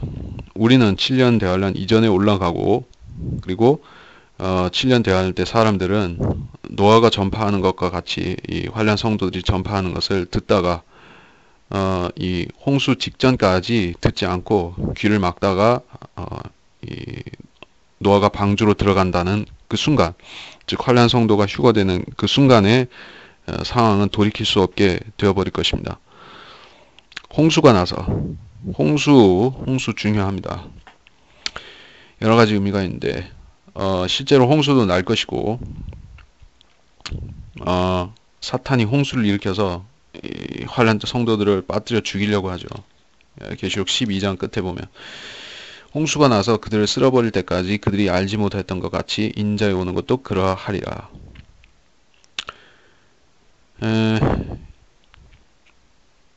인자에 오는 것 계속 말씀하시고 있습니다. 이 지상 재림을 말씀하시기 이전에 그 환란 끝에 엄청난 재앙이 일어나죠. 29절에서 설명했던 그 재앙이었습니다. 40절, 그때 두 사람이 밭에 있는데 한 사람은 데려가게 되고 한 사람은 남게 되리라. 두 여인이 맷돌을 갈고 있다가 한 사람은 데려가게 되고 한 사람은 남게 되리라. 그러므로 깨어있으라. 어떤 시간에 너희 주께서 오실는지 너희가 알지 못하기 때문이라. 두 사람이 밭에 있다. 왜 밭에 있을까요? 환란 때에도 밭을 일구고 일상생활을 한다는 말이냐라고 사람들은 이 구절을 안 받아들이는 것이 있습니다. 근데 밭에 있다고 해서 꼭 평화로운 상황이라고 가정할 필요는 없습니다. 먹고 살기 위해서는 이 생계 활동을 할 수밖에 없는 것이죠. 여기서 물론 문자적으로 밭에 나가서 뭔가 그 수확을 한다는 의미이지만은 가령 환란 때 아무리 극심한 재앙이 있다고 할지라도 사람은 사흘을 안 먹고 일주일을 안 먹으면 그냥 죽죠. 환란 때라고 해서 안 먹고 살 수 있는 것은 아닙니다. 먹고 살기 위해서 뭔가 생계를 위한 방편으로 활동을 하는 것입니다. 생계 활동을 하는 것이에요. 물론 적그리스도의 표를 받아야지 그거나마 가능하지만은 어쨌든 활동을 하는데, 여기서 이 사람들은 두 사람이라는 이 사람은 그런 짐승의 표를 받은 사람들로 보이지는 않죠. 왜냐하면은 이들 중에서 한 명은 휴거가 되는, 그러니까 이들 둘 중에서 하나라는 유형은 휴거가 되는 사람이니까 악한 사람은 아닙니다. 그렇다면은 이들이 성도라고 하면은 이들은 아마도 이 만나를 수확하는 피난처에 있는 그 사람들을 말하는 것이다라고 볼 수 있겠습니다. 환란 때 휴거되는 사람들 중에서 피난처에 있는 사람들도 있습니다. 페트라에 있는 그 요르단의 페트라에 있는 그 피난처, 거기서 만나를 먹고 3년 반 동안에 부양되는 사람들이 있습니다. 그들이 믿음을 끝까지 지켰으면 그들은 휴거되는데, 다는 아니라 이렇게 볼 수가 있죠. 왜냐하면은 두 사람이 동일한 어떤 외적인 조건에서는 동일해 보이는 두 사람인데 그 중에서 한 사람만 데려감을 입었습니다. 한 사람은 남게 되는 것입니다. 이게 왜 그런가? 이것에 대해서는 이후에 45절에서 더 자세히 45절 51절 사이에서 더 자세히 설명하고 있습니다. 환란 때 환란 성도가 휴거받는 조건이 무엇인가? 그리고 휴거받지 못하면 어떤 결과가 초래되는가 하는 이야기를 하고 있습니다. 우리가 아까 앞서 30절에서 보았던 땅의 지파들, 모든 지파들이 통곡하는 이 사람들은 환란 끝까지 가서 끝까지 남아서 천여왕국에 들어가는 사람들이지만은 그들 말고 이미 7년 동안의 기존에 처음부터 믿었던 환란 성도들은 끝까지 믿음을 지키지 않으면은 즉 그 환란 후 휴거를 받지 못하고 실패하면은 그들은 아주 비참하게 되는 것입니다. 지옥에 가는 것이요. 그래서 이 남은 사람은 사실 지옥에 갔다고 멸망한다고 보는 것이 맞겠습니다. 예. 그러니까 이런 기준을 정확히 나누는 것은 사실 이 성경 구절을 피상적으로 보게 되면은 정확하게 나누기 힘듭니다. 이 남은 자들 중에서 또 구원을 받는 것인가? 여기서 데려간 사람 말고 남은 사람은 끝까지 또 지상 재림까지 남아서 또 구원 받을 수도 있나라고 생각하겠지만은 사실은 아니라고 보는 게 맞습니다. 본문에서는 그렇게 아닌 것으로 말하고 있습니다. 그래서 환란 성도들은 아예 휴거를 받아야 됩니다. 아예 순교를 해서 확실하게 목배임 당해서 순교를 해서 100% 구원을 받든지 아니면은 끝까지 살아서 견딜 것이면은 신실하게 믿음을 지키든지 그렇게 해야 됩니다. 안 그러면은 이도 저도 아니게 된다. 휴거도 못 받고 결국에는 이 환란 성도에서 탈락해서 지옥에 갈 수도 있습니다. 그래서 이 두 사람이 밭에 있고 한 사람은 남고 두 여인이 맷돌을 갈다가 한 사람은 데려가고 한 사람은 남는다. 문자적으로 받아들일 필요가 있겠죠. 이스라엘 백성이 광야에서 했던 일이 바로 이것입니다. 그들은 그 광야에서 농사를 지을 수가 없었습니다. 과일이나 야채, 채소나 이런 거를 재배할 수가 없죠. 밀을 수확할 수 없으니까는 사람이 빵을 먹어야지 사는데, 빵을 먹어야지 살지. 그래서 어떻게 살았는가? 하나님께서 하늘에서 만나를 내려주셨던 것입니다. 그래서 매일매일 만나를 내려주시고, 안식일에는 안 내려주시고, 일주일에 6번 만나를 내려주시면은 가서 매일 나가가지고 그 만나를 수확해서 온 것입니다. 만나가 땅에 내려와서 이렇게 하얗게 깔린 모습을 보면 마치 이 수확하는 그 추수 때가 이른 밭의 모양 같이 보였을 것입니다. 그래서 주님께서 말씀하셨죠. 이 밭이 희게 된 것을 보지 못하느냐라는 말씀을 저희들에게 하신 적이 있죠. 이 밭이 마치 이 추수 때에 이르는 그런 밭같이 보였습니다. 그래서 거기서 만나를 자기들이 먹을 만큼 수확을 했다는 것입니다. 그것도 일종의 밭에 나가서 거두는 것이죠. 하나님께서 만나를 내주셔서 사람들에게 그걸 거두러 가서 거두게 하신 이유가 있겠죠. 최소한의 하나님께서 이 하늘에서 거저 내려주시는 것이지만은 만나를 내려주시지만은 최소한 자기 입에 집어넣는 건 그 사람이 자기가 해야 되는 것이죠. 하나님께서 그냥 입에다가 넣어주시는 떠먹여 주시는 것이 아니라 거두는 것은 사람이 하게 하신 것입니다. 그 광경을 우리가 연상케 되고 이 여인은 맷돌을 간다.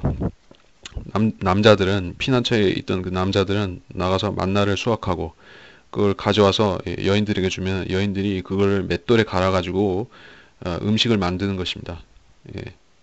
뭐 전도 부치고 빵도 만들고 과자도 전병도 만들고 해서 이렇게 먹게끔 하는 것이 여인들이 하는 일이다.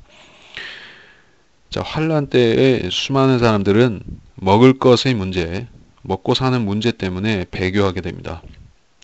적그리스도가 사람들의 입을 지배하면은 사람들이 입을 통제하면은 다 지배할 수 있다는 것을 알기 때문에 그래서 먹고 사는 문제로 사람들을 지배할 것입니다. 어떻게 하는가? 아, 예, 13절, 계시록 13절, 16절, 17절에 보면 이러하죠. 그가 모든 자, 즉 작은 자나 큰 자, 부자나 가난한 자, 자유자나 종이나 그들이 오른손이나 이마에 표를 받게 하고 그 표나 짐승의 이름이나 그 이름의 숫자를 지닌 사람을 제외하고는 아무도 사거나 팔 수 없게 하더라. 매매를 이 짐승의 표를 통해서만 할 수 있기 때문에 그때 이방인이나 유대인이나 상관없이 모두가 먹고 살기 위해서는 배교를 하거나 아니면은 목을 잘려야만 됩니다. 그러면서 거부해야 되는 것입니다. 목배임을 당할 만큼 강한 신념을 가진 사람들은 사실 환란 성도들밖에 없습니다. 그러니까 그 나머지 사람들은 99.9%가 표를 받을 것입니다. 그리고 유대인들과 그들의 영향을 받아서 이 믿는 유대인들의 영향을 받아서 이 짐승의 표에 대해서 경각심을 가진 그런 이방인들이 또 있을 텐데 이방인들이 다 신실하게 환란 성도가 되는 것은 아닙니다. 그 환란 때 복음을 들었다고 해서 다 신실하게 받아들여서 순교까지 하는 것이 아니라 어, 지금도 그런 음모론자들이 많이 있지 않습니까? 짐승의 표를 반드시 거부하겠다. 소위 그들이 말하는 그 베리칩을 자신들을 받지 않겠다라고 죽어도 안 받겠다고 다짐하는 사람들이 많이 있습니다. 교회 다니는 사람들 중에 휴거는 신경도 안 쓰면서 짐승의 표에 그렇게 신경을 다 쏠려 있는 사람들이 있습니다. 그 사람들이 실제로 대환란 때 가서 짐승의 표를 받을지 안 받을지는 나중에 두고 봐야 아는 일이겠습니다만은 그 사람들 중에서 어떤 사람들은 정말로 이 표가 어떤 것인지 알고 거부할 수도 있습니다. 거부하고 도망 다닐 수도 있겠죠. 숨어 다닐 수도 있을 것입니다. 뭐 대부분은 어, 굴복하고 받게끔 되겠지만은 거부하고 숨어 다니는 사람도 있습니다. 뭐 그런 사람들은 짐승의 표를 피해서 살 수도 있겠죠. 그러나 사실상 거의 어려운 것입니다. 여기서 이렇게 어, 수확할 수 있는 사람들, 환란 때 그 후반부에 가서도 이렇게 양식을 거두고 수확하고 먹을 거를 장만할 사람들은 성도밖에 없는 것입니다. 예, 하나님께서 초자연적으로 그들을 먹여 살려주시는 일이 있어야만 이것이 가능합니다. 광야에서 200만이 넘는 이스라엘 사람들을 먹여 살리셨듯이 그렇게 하셔야만 되는 것이 환란 때의 상황입니다.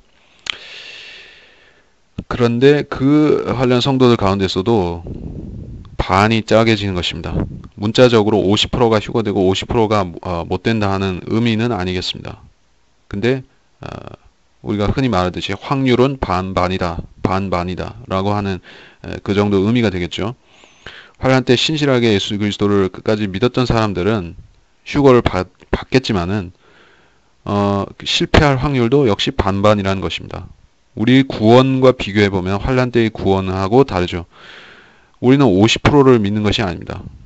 내가 예수님을 믿었기 때문에 하늘나라 갈 확률이 동전을 던져서 앞면 뒷면으로 이렇게 확률을 걸고 하는 확률 게임이 아니란 얘기죠. 예, 이것은 무조건 100%인 것입니다. 우리가 예수 믿고 거듭났으면은 하늘나라 가게 될 확률 또는 주님이 오시면은 휴거될 확률은 50%는커녕 또 아니고 90%도 아니고 100%인 것입니다. 근데 환란 성도들은 반은 될 수도 있고 반은 안 될 수도 있습니다. 50%인데 그러니까 누구든지 실패할 수 있다는 뜻입니다. 안심하지 말라는 것입니다. 그래서 반이 사용된 것입니다. 2분의 1이 사용된 것이에요. 그렇다 하고 42절에 그러므로 깨어있으라 어떤 시간엔 너희 주께서 오시는지 알지 못하기 때문이라. 깨어있으라. 자, 이 충고는 라오디케아 시대에 사는 우리한테도 마찬가지로 적용이 됩니다. 데살로니가 후서 데살로니가 전서 말씀에 한번 보겠습니다.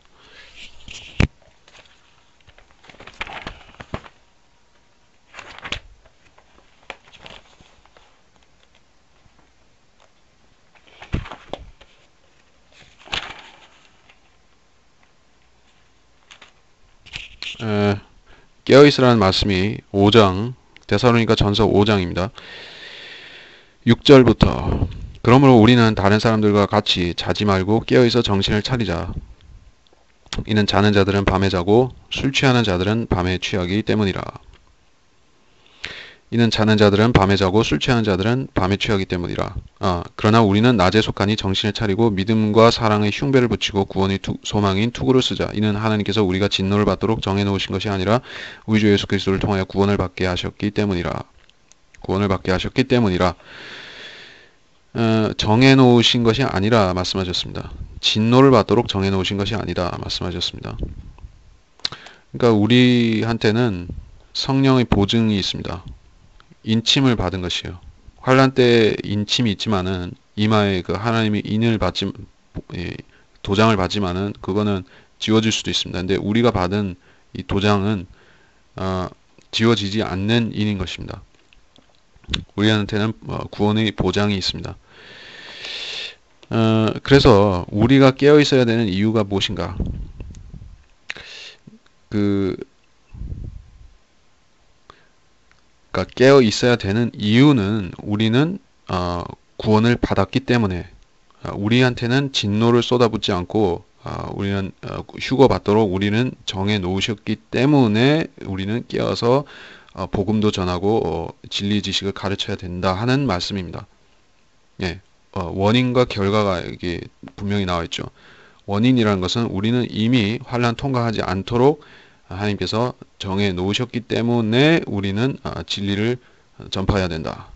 그런데 여기서 마태복음 24장에서 깨어 있으라 하는 이유는 직접적으로 말하자면은 이 사람들은 휴거를 받기 위해서 깨어 있으라라는 것입니다. 우리가 깨어 있어야 되는 그 원인 결과하고 이 환란 때 환란 성도들이 깨어 있어야 되는 원인 결과하고 상반되죠. 이들은 아직 구원이 100% 이루어진 것이 아닙니다. 50%쯤 됐다가 다시 밀려날 수도 있습니다.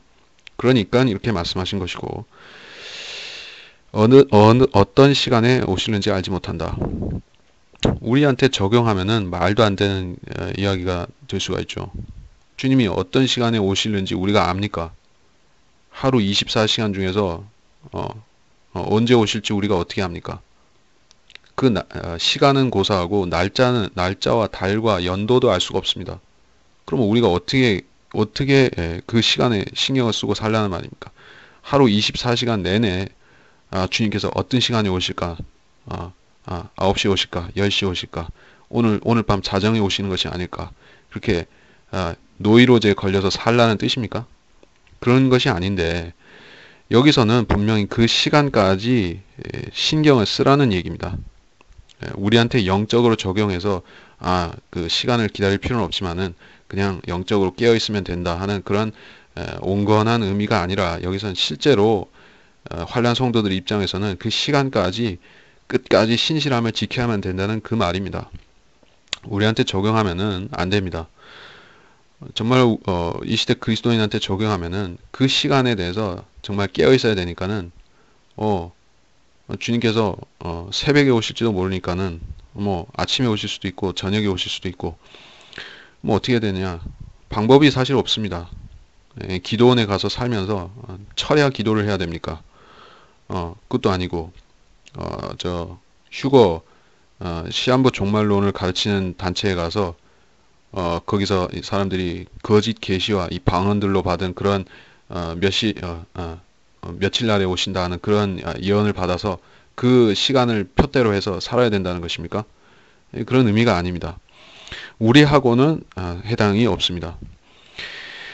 43절에 그 집주인이 도둑이 어느 시간에 올 것인지 알았더라면 그가 깨어있어 자기 집을 뚫는 것을 허락하지 아니하였으리라. 이것은 환난 후 휴거를 또 말씀한 것입니다. 성도들을 데리러 오시는 것은 마귀가 지배하는 이 현 세상 제도와 또 환난 때는 이 땅 자체가 이 마귀 수중에 들어가기 때문에 마귀가 완전히 지배하는 땅입니다. 그래서 주님께서 이 땅에 오셔서 성도들을 취해 가신다는 것은 마귀와 싸워서 그렇게 빼앗아 가시는 것입니다. 집을 뚫는 것과 같습니다. 정문으로 들어오면 안 됩니다. 그러니까는 정문으로 들어온다는 것은 주님께서 이 땅에 오셔가지고 데려가시는 것이 아니라 공중에 오셔서 성도들만 들림받게 하시는 것입니다. 환난 성도들만 들림받게 하시는 것이에요. 그러면 마귀는 그 날과 시간을 예상하지 못했을 것입니다. 만일 마귀가 그 날과 시간을 예상했다면은 이 역사를 방해할 수도 있습니다. 마귀는 그런 수단이 있습니다. 하늘에서 불을 내려오게 할 수도 있고, 또 UFO 같은 그러한 비행체나 어떤 무기를 사용해서 만일에 적그리스도가 주님께서 환난 성도들 언제 데려가실 것인가 알고 있다고 하면은 그 전에 다 죽여버리려고 하겠죠. 물론 그 전에 다 죽인다고 해도 어차피 살아서 다시 부활해서 휴거가 되겠지만은 그렇게 할 것입니다. 그리고 갖은 수단을 쓰겠죠. 또 두 증인을 죽인 것을 보면은 이게 크리스마스 때를 연상케 한다, 이런 해석이 있습니다. 요한계시록 11장에 보면 요한계시록 11장에 9절 10절을 보겠습니다. 또 백성들과 족속들과 언어들과 민족들 중에서 온 사람들이 그들의 죽은 몸들을 사흘 반 동안 구경하며 죽은 몸들을 무덤에 장사하는 것을 허락하지 아니하리라. 땅에 사는 자들은 그들로 인하여 즐거워하고 또 기뻐하며 서로 선물을 보내리니 이는 두 선지자가 땅에 사는 자들을 괴롭게 하였기 때문이라. 사흘 반 후에 하나님께로부터 온 그 생명의 영이 그들에게도 들어가니 그들이 자기 발로 서더라. 그러자 그들을 바라보던 자들에게 큰 두려움이 임하더라. 자, 이것이 두 증인의 순교 장면입니다. 이들은 환란 때의 첫 열매 성도인 14만 4천이 있었고, 그리고 그 중간에 휴거하는 많은 환란 성도들이 있었고, 그 마지막에 마지막에 순교 당하는 두 증인이 있습니다. 이 두 증인이 순교하면은 숫자가 다 차는 것이에요. 동료 종들이 숫자가 채워진다 하는 말씀 6장에서 계시록 6장에서 채워질 때까지 기다리라고 했는데, 이 두 명이 마지막 주자인 것이에요. 그래서 이들이 죽었다가 사흘 반 후에 그 생명의 영이 들어가는데, 성령을 말합니다만 여기서는 육체적인 생명을 다시 주는 그러한 역할을 한다는 뜻입니다. 성령께서 이들을 다시 육신을 살려준다는 뜻입니다. 부활시킨다는 것이죠. 그래서 그렇게 되니까는 이들이 구름을 타고 하늘로 12절에서 올라가는 것입니다. 그러니까 이 장면이 바로 환난 성도들의 휴거와 같습니다. 이런 일이 적그리스도가 예상을 못하는 것 같습니다. 사실 예상을 했다고 하면은 이 시체를 길거리에 두고 그렇죠. 여기서는 문맥상의 9절에서 보면 시체를 이 길거리에다가 늘어 놓은 것입니다. 이게 사람들에게 전시해 놓은 것이에요. 그렇게 하지 않았을 것입니다. 만일에 그들이 휴거될 줄 알았더라면은 수많은 사람들이 그 놀라운 광경을 볼 수 있도록 그렇게 공개 장소에 놔두지 않았을 것입니다. 모르니까 그렇게 한 것이요. 우리는 성경에 이것이 있으니까는, 이런 일이 있다는 걸 아니까는 상관이 없지, 아니까는 이렇게 말할 수 있는데, 환란 때 가서 이 적그리스도와 이 성경을 모르는 자들은 그런 걸 모르는 것입니다. 성경을 믿지 않을 것입니다. 그러니까는 이런 일이 성경에 묘사되어 있어도 그들은 성경대로 따라갈 수밖에 없는 것이에요. 성경대로 그들은 자기들의 행위를 그렇게 할 수밖에 없는 것입니다.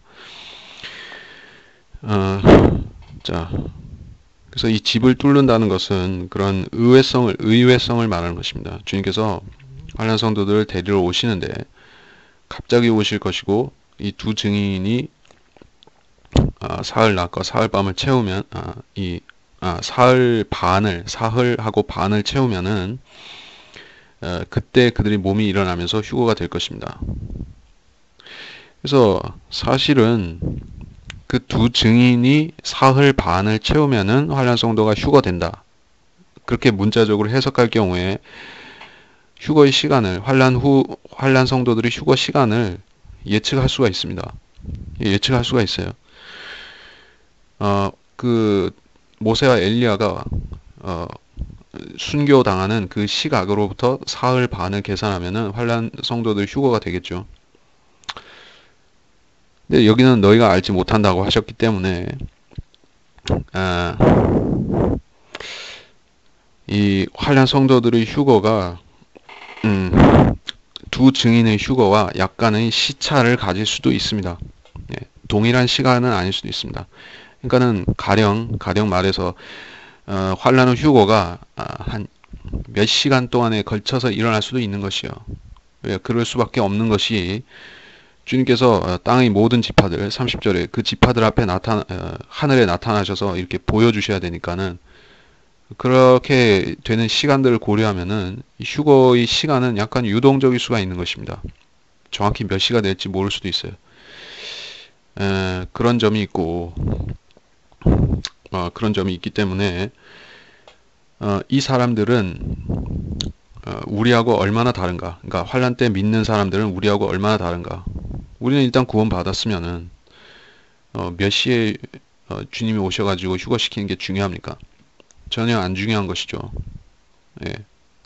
우리가 죄 조금 짓고 육신을 조금 흠이 있어서 휴거를 못 받는 것입니까? 그러니까 그렇게 된다면은 우리는 휴거 문제는 포함해서 이 땅에서 구원받고 사는 문제에 있어서조차도 전혀 담대함을 누릴 수가 없습니다. 근데 우리는 환란 성도들과 같이 끝까지 견디는 사람들이 아니기 때문에 이 구원 문제에 있어서는 큰 담대함이 있는 것입니다. 그러나 환란 성도들은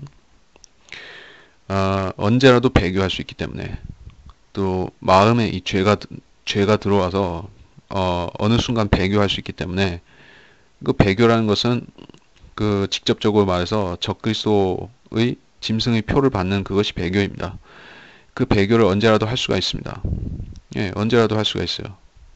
생각 조금 잘못하면 그때 배교하는 것입니다. 적그리스도가 자기가 하나님이라고 선포할 것입니다. 내가 하나님이다 선포하고 그렇게 이 왕국을 세우면 적그리스도의 왕국이 세워지면은 사람들이 처음에는 의심하고 거절하고 할지라도 그가 심지어 이 모세와 엘리야까지도 그 큰 권세를 누렸던 모세와 엘리야 입에서 불이 나와서 대적들을 처단하는 그 선지자 강력한 능력을 역사한 선지자들까지도 이겨버리면 그때는 실족할 수 있겠죠. 그게 언제가 가장 위험한가 하면은 그리스도인한테 가장 위험한 시기는 마귀의 시험을 이겼을 때입니다. 이기고 나서 좀 살만한 때가 오면은 그때 실족하는 일이 많이 일어나는 것이요. 그러니까 한참 힘들 때는 박해를 받는다든지 또는 여러 가지 육신과 물질의 시험을 받는다든지 할 때는 강한 믿음을 가지고 이겨내다가 그 시험이 막 지나가니까는 마음이 느슨해져서 그때 죄를 짓고 그때 믿음이 퇴보하는 사람들이 수두룩한 것입니다. 환란 성도들도 끝까지 잘 견디면서 이때까지 왔습니다. 그러니까 환란 후반부 상황에 아직 살아있는 사람들 같은 경우에 피난처에 있는 사람들도 그렇고 그러다가 갑자기 그들의 두 선지자가 죽어버렸습니다. 그때 믿음이 흔들리는 것이에요. 막 요동하는 것이죠. 이제 사흘 반만 더 기다리면은 약 사흘 반 정도만 더 기다리면은 이제 주님이 오셔가지고 다 휴거시키실 텐데 그때를 못 참아서 많은 사람들이 배교를 할 것입니다. 여러 달도 아니고 몇 년도 아닙니다. 한 사흘 반, 그 정도를 못 참아서 사람들이 배교를 할 것이라고 저는 그렇게 예견하는 것입니다. 그러니까 우리는 참 이 시대의 구원을 받았다는 것은 참 다행한 일입니다. 우리는 죽을 때까지 견딜 필요가 없습니다. 배교하지 않기 위해서 죽을 때까지 긴장하고 살 필요가 없습니다. 그렇다고 해서 우리가 마음 놓고 배교하라는 것은 아니죠. 그런 의미가 아니라 우리가 지옥에 가지 않기 위해서 긴장하고 살아야 된다는 것이 아닙니다. 예, 그런 배교는 없습니다. 거듭난 사람이 배교해서 지옥에 가는 그런 것은 없습니다. 근데 환란 때 믿었던 사람들은 1260일 동안 두 선지자가 보여주는 능력을 보면서, 엄청난 능력을 보면서 그들을 따르며 하나님을 높였다가 이제 두 선지자가 죽었기 때문에 그때 실족한다. 예, 마치 베드로가 주님을 3번 부인했던 것도 그런 상황이었습니다. 주님께서는 이미 죽으시고 사흘낮과 사흘밤 후에 분명히 다시 살아난다고 예고를 하셨음에도 불구하고 베드로는 믿지 않았고 다른 제자들도 마찬가지였습니다. 예, 그러면서 어리석은 짓을 한 것이에요. 예, 왜 3번 부인했을 것인가? 예, 그렇게 안 할 수도 있었다는 것입니다. 근데 그때 상황이 되니까 믿음이 달아나 버린 것입니다. 사흘을 그렇게 일주일도 안 되는 그 시간을 못 견디고 즉시 배교해 버린 것입니다. 그 순간에만큼은 배교해 버린 것이에요. 근데 베드로는 다시 회개할 기회를 받았습니다. 만일에 베드로는 회개할 기회가 있었지만은 환란 때 그 성도들이라고 하면은 베드로처럼 했다가는 더 이상 구원이 없습니다. 그때는 예수님의 이름을 한번 부인하면 끝입니다. 이는 히브리서에 자세히 나온 말씀인데,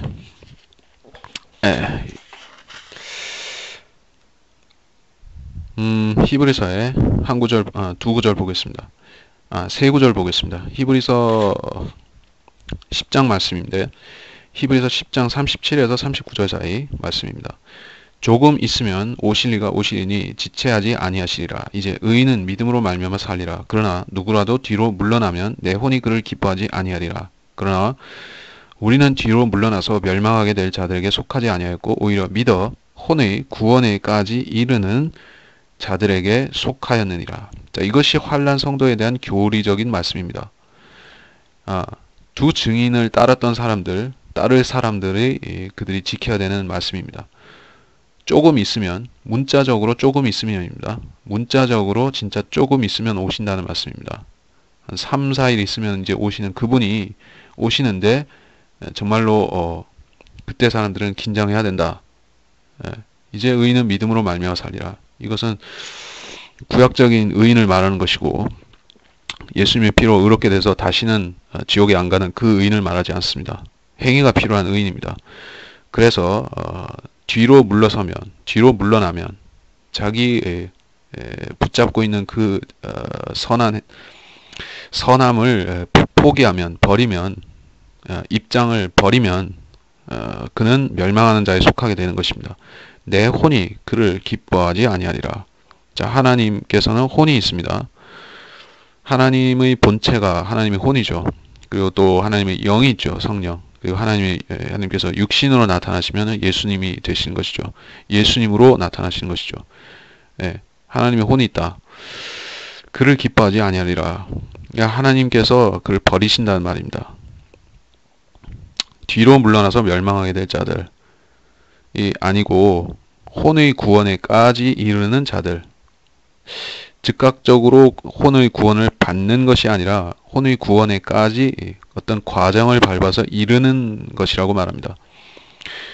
환난 성도의 입장에서 말하자면은 혼의 구원에까지 이르기 위해서는 최소 3년, 최소 몇 년 정도 걸리는 것이죠. 7년, 최대 7년을 기다려야지 그들은 구원을 받을 것입니다. 7년 환란이 초반에 믿었다고 하면 7년 꽉 채워서 믿어야지 구원을 받습니다. 근데 우리는 7년은커녕 10분도 안 걸리죠. 5분도 안 걸리죠. 그러니까는 우리는 5분 만에 구원받고 3분 만에 구원받고 정작 우리가 거듭나는 것은 1초 만에 되는 사건이지만은 환난 성도는 1초가 아니라 7년 가까이 기다려야 되는 것이다. 만일에 그 7년을 더 늘린다고 하면은 아무도 구원을 못 받고 다 뒤로 물러나서 멸망에 빠질 만큼 그 환란은 또한 극심한 대환란이다. 후 3년반은 또한 극심한 대환란이다 하는 것입니다. 그러니까 그들의 입장에 우리를 대입하면은 안 되고 우리의 입장에 그들을 또 대입하면은 안 되는 것입니다. 이 부류가 성도의 부류가 분명히 다르고 성경적으로 구분이 되어 있습니다. 우리는 혼의 구원에까지 이르는 자들이 아니라 혼의 구원을 받는 자입니다. 받은 자입니다. 예. 자, 그래서 44절 보면은 너희가 생각하지 않은 시간에 문자적인 그 시간, 하루 24시간 중에서 어느 시간, 그걸 말씀하고 있고, 환란 성도는 그 시간까지 충성해야 됩니다. 45절부터 51절을 설명하자면은, 시간이 오버가 될 것 같아서, 개략적으로만 말하겠습니다. 제가 읽지는 않고 설명만 하겠습니다. 그러니까, 예. 이 마태복음 24장의 끝 단락인 45절에서 51절 사이에는 선하고 현명한 종과 악한 종에 대해서 대조하면서 이 종은 즉 그 환난 성도들을 말합니다. 남은 자 유대인 전체를 말하는 게 아니라 환난 성도들을 말합니다. 환난 성도들은 이방인도 가르치고 유대인도 가르쳐서 그들이 환난 때 멸망하지 않고 까지 견딜 수 있게 해주는 사람입니다. 오늘날로 말하자면은 구약 시대로 말하자면은 그들은 제사장이거나 혹은 선지자들입니다. 둘 다의 역할을 하는 것이고 우리 시대에 말하자면은 그들은 성경 교사나 혹은 목사, 성경 교사이며 목사 그런 의미가 됩니다. 물론 이 시대의 그리스도인들은 꼭 어떤 직분을 받은 목사나 그렇게 되지 않는다 할지라도 성경을 가르칠 수 있습니다. 네, 물론 환란 시대에도 하나님께서 특별히 임명하시는 14만 4천이라는 전도자들, 전파자들이 있습니다. 그리고 그들 밑에서 또 배워서 전파하는 사람들도 있겠죠. 그러한 종들이 바로 이 사람들이다. 그러니까 이 사람들은 일반인들보다는 성경을 많이 아는 사람일 것입니다. 일반인들보다는 많이 안다는 말입니다. 그들도 전부 다 알지는 못합니다. 그때 일반적인 유대인들보다 그리고 그때 휴거받지 못하고 거듭나지 못해서 남겨진 그러한 이방 그리스도인들보다 오히려 성경을 많이 알 것입니다. 지금 거듭난 사람 가운데서도 요한계시록을 모르는 사람들은 수두룩하죠.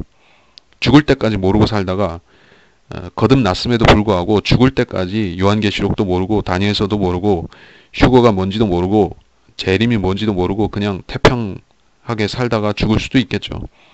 뭐 그렇게 되긴 사실 굉장히 힘듭니다. 거듭난 사람은 진리를 알 수밖에 없는데 알게끔 이렇게 인도를 받기 때문에 그렇게 살기는 힘들지만 그런 사람이 있을 수 있다는 것이죠. 근데 환난 때 구원을 받아가는 그런 사람들은 무조건 성경을 알아야만 됩니다. 믿어야만 됩니다. 특별히 환난 때 성경을 가르치는 교사들 14만 4천이나 다른 전도자들은 성경을 알아야만 됩니다.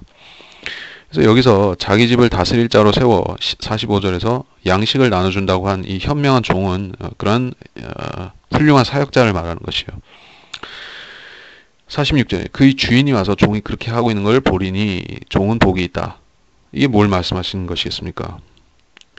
환란의 끝에 이르기까지 그들은 가르치고 또 가르쳐야만 됩니다. 남은 자들을 가르쳐야만 됩니다. 예. 주님께서 오심을 통해서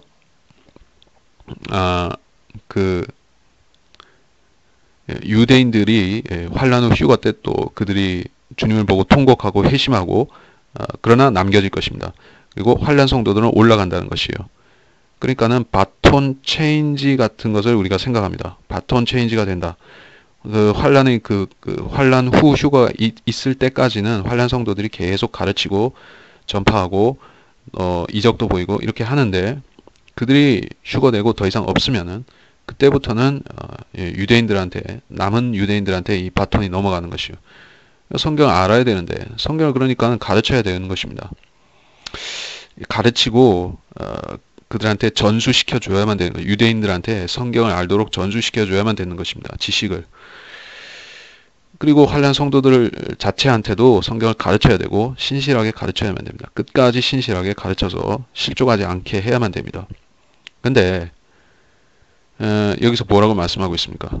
현명한 종은 이 그 두 증인이 순교하고 그런 절망적인 상황이 돼도 끝까지 가르치는데 어 그래서 그는 상을 받는 왕들과 제사장들이 돼서 상을 받게 되는데 여기서 그렇게 안 하는 사람들이 또 나오는 것입니다. 안 하는 사람들은 누구인가? 악한 종이라고 말씀하고 있습니다. 내 주인이 오시는 것이 늦어지리라. 이제 사흘 반만 견디면은 주님이 오실 텐데 그걸 못 참아서 늦어지리라 하는 것입니다. 예. 늦어진다는 것은 그 사람들도 성경을 보니까 계시록도 보고 마태복음도 보고 다 볼 수 있으니까 보면은 다 나오지 않습니까?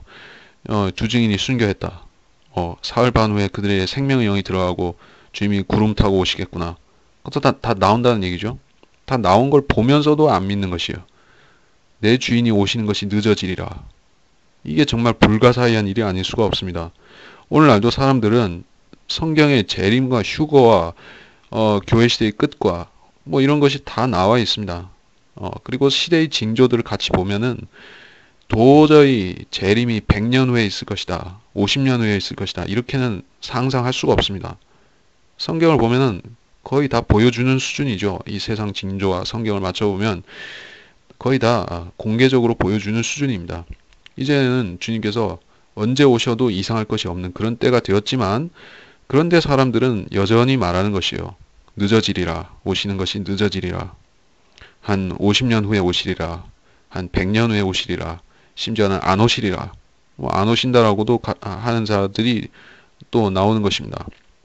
가톨릭의 교황이 안 오시리라 하면은 가톨릭에 속한 자들은 그런가 보다 또 하는 것입니다. 왜 그런 자들이 끊임없이 나오는가? 성경이 분명히 말씀하는 것을 안 믿기 때문에 그렇게 된 것입니다. 이 실패한 악한 종은 왜 실패했고 왜 악한 종이라고 불림을 받는가 하면은 기록된 말씀을 안 믿기 때문에 그렇게 되는 것입니다. 예, 이 시대에도 그렇고 대환란 때도 그런 것입니다. 기록된 말씀 그대로 믿는 사람들은 실패할 일이 없습니다. 그러나 똑같이 믿다가도 의심해서 말씀을 던져버리면은 그 사람은 소용이 없는 것입니다. 신실함을 어떻게 지켜왔든지 간에 그 믿음을 포기해버리면은 그 환란 때 아무리 현명하고 훌륭한 종이었다 할지라도 믿음을 던져버리면 거기서 끝나는 것입니다. 어떻게 되는가? 자기 동료 종들을 때리기 시작하고 주정뱅이들과 먹고 마신다. 동료 종들, 동료 사역자들을 이 적그리스도한테 고발하고 넘겨준 것입니다. 아주 악한 짓을 한 것이죠. 예. 공산당이 지배하는 세상에서 그렇게 많이 이웃을 고발해서 잡혀가게 만들고 이런 일들이 비일비재하죠. 적그리스도 때에도 자기 혼자만 망하면 되지 동료들을 고발해가지고 자기가 잘 되겠다 하는 것입니다. 주정뱅이들과 함께 먹고 마신다. 이 동료들을 넘겨주고 팔아넘긴 그 배신의 대가로 먹고 마시는 그러한 일을 동참한 것입니다. 예. 38절에 그 악인들의 무리에 들어간 것입니다. 홍수전의 날들에 먹고 마시며 장가하고 시집가고 하기를 거기에 들어가 버린 것입니다. 예.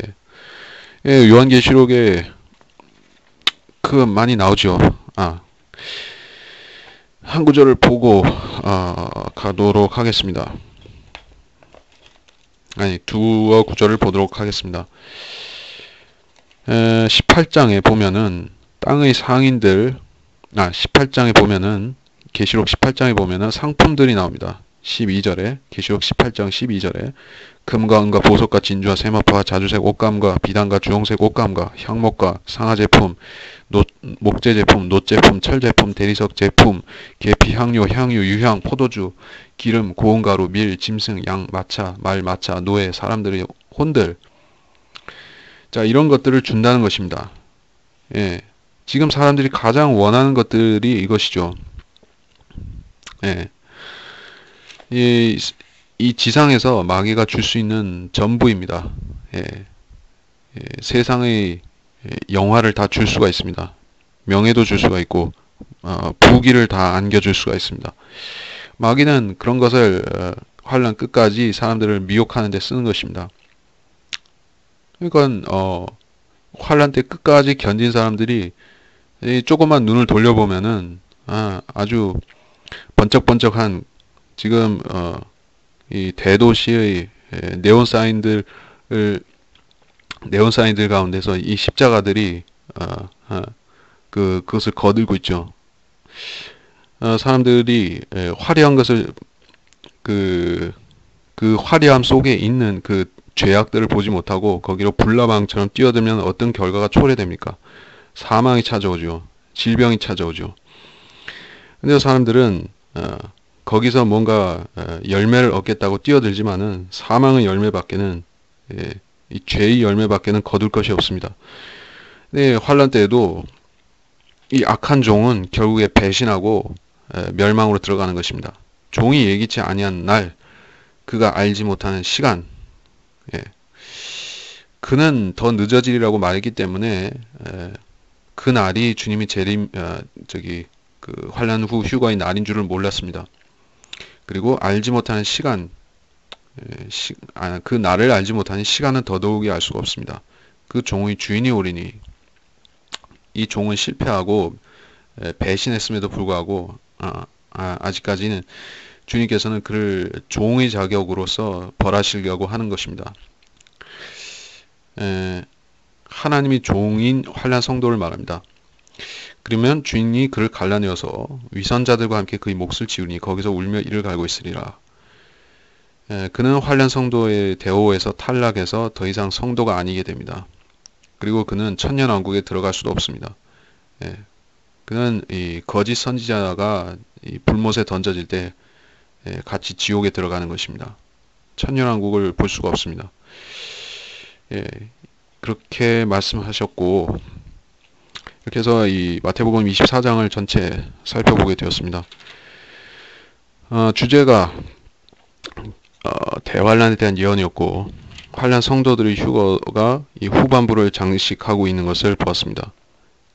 우리가 교리적으로 그렇게 분별해서 보더라도 이 시대 우리 시대에 얻을 수 있는 교훈도 교훈의 말씀도 같이 있는 것입니다.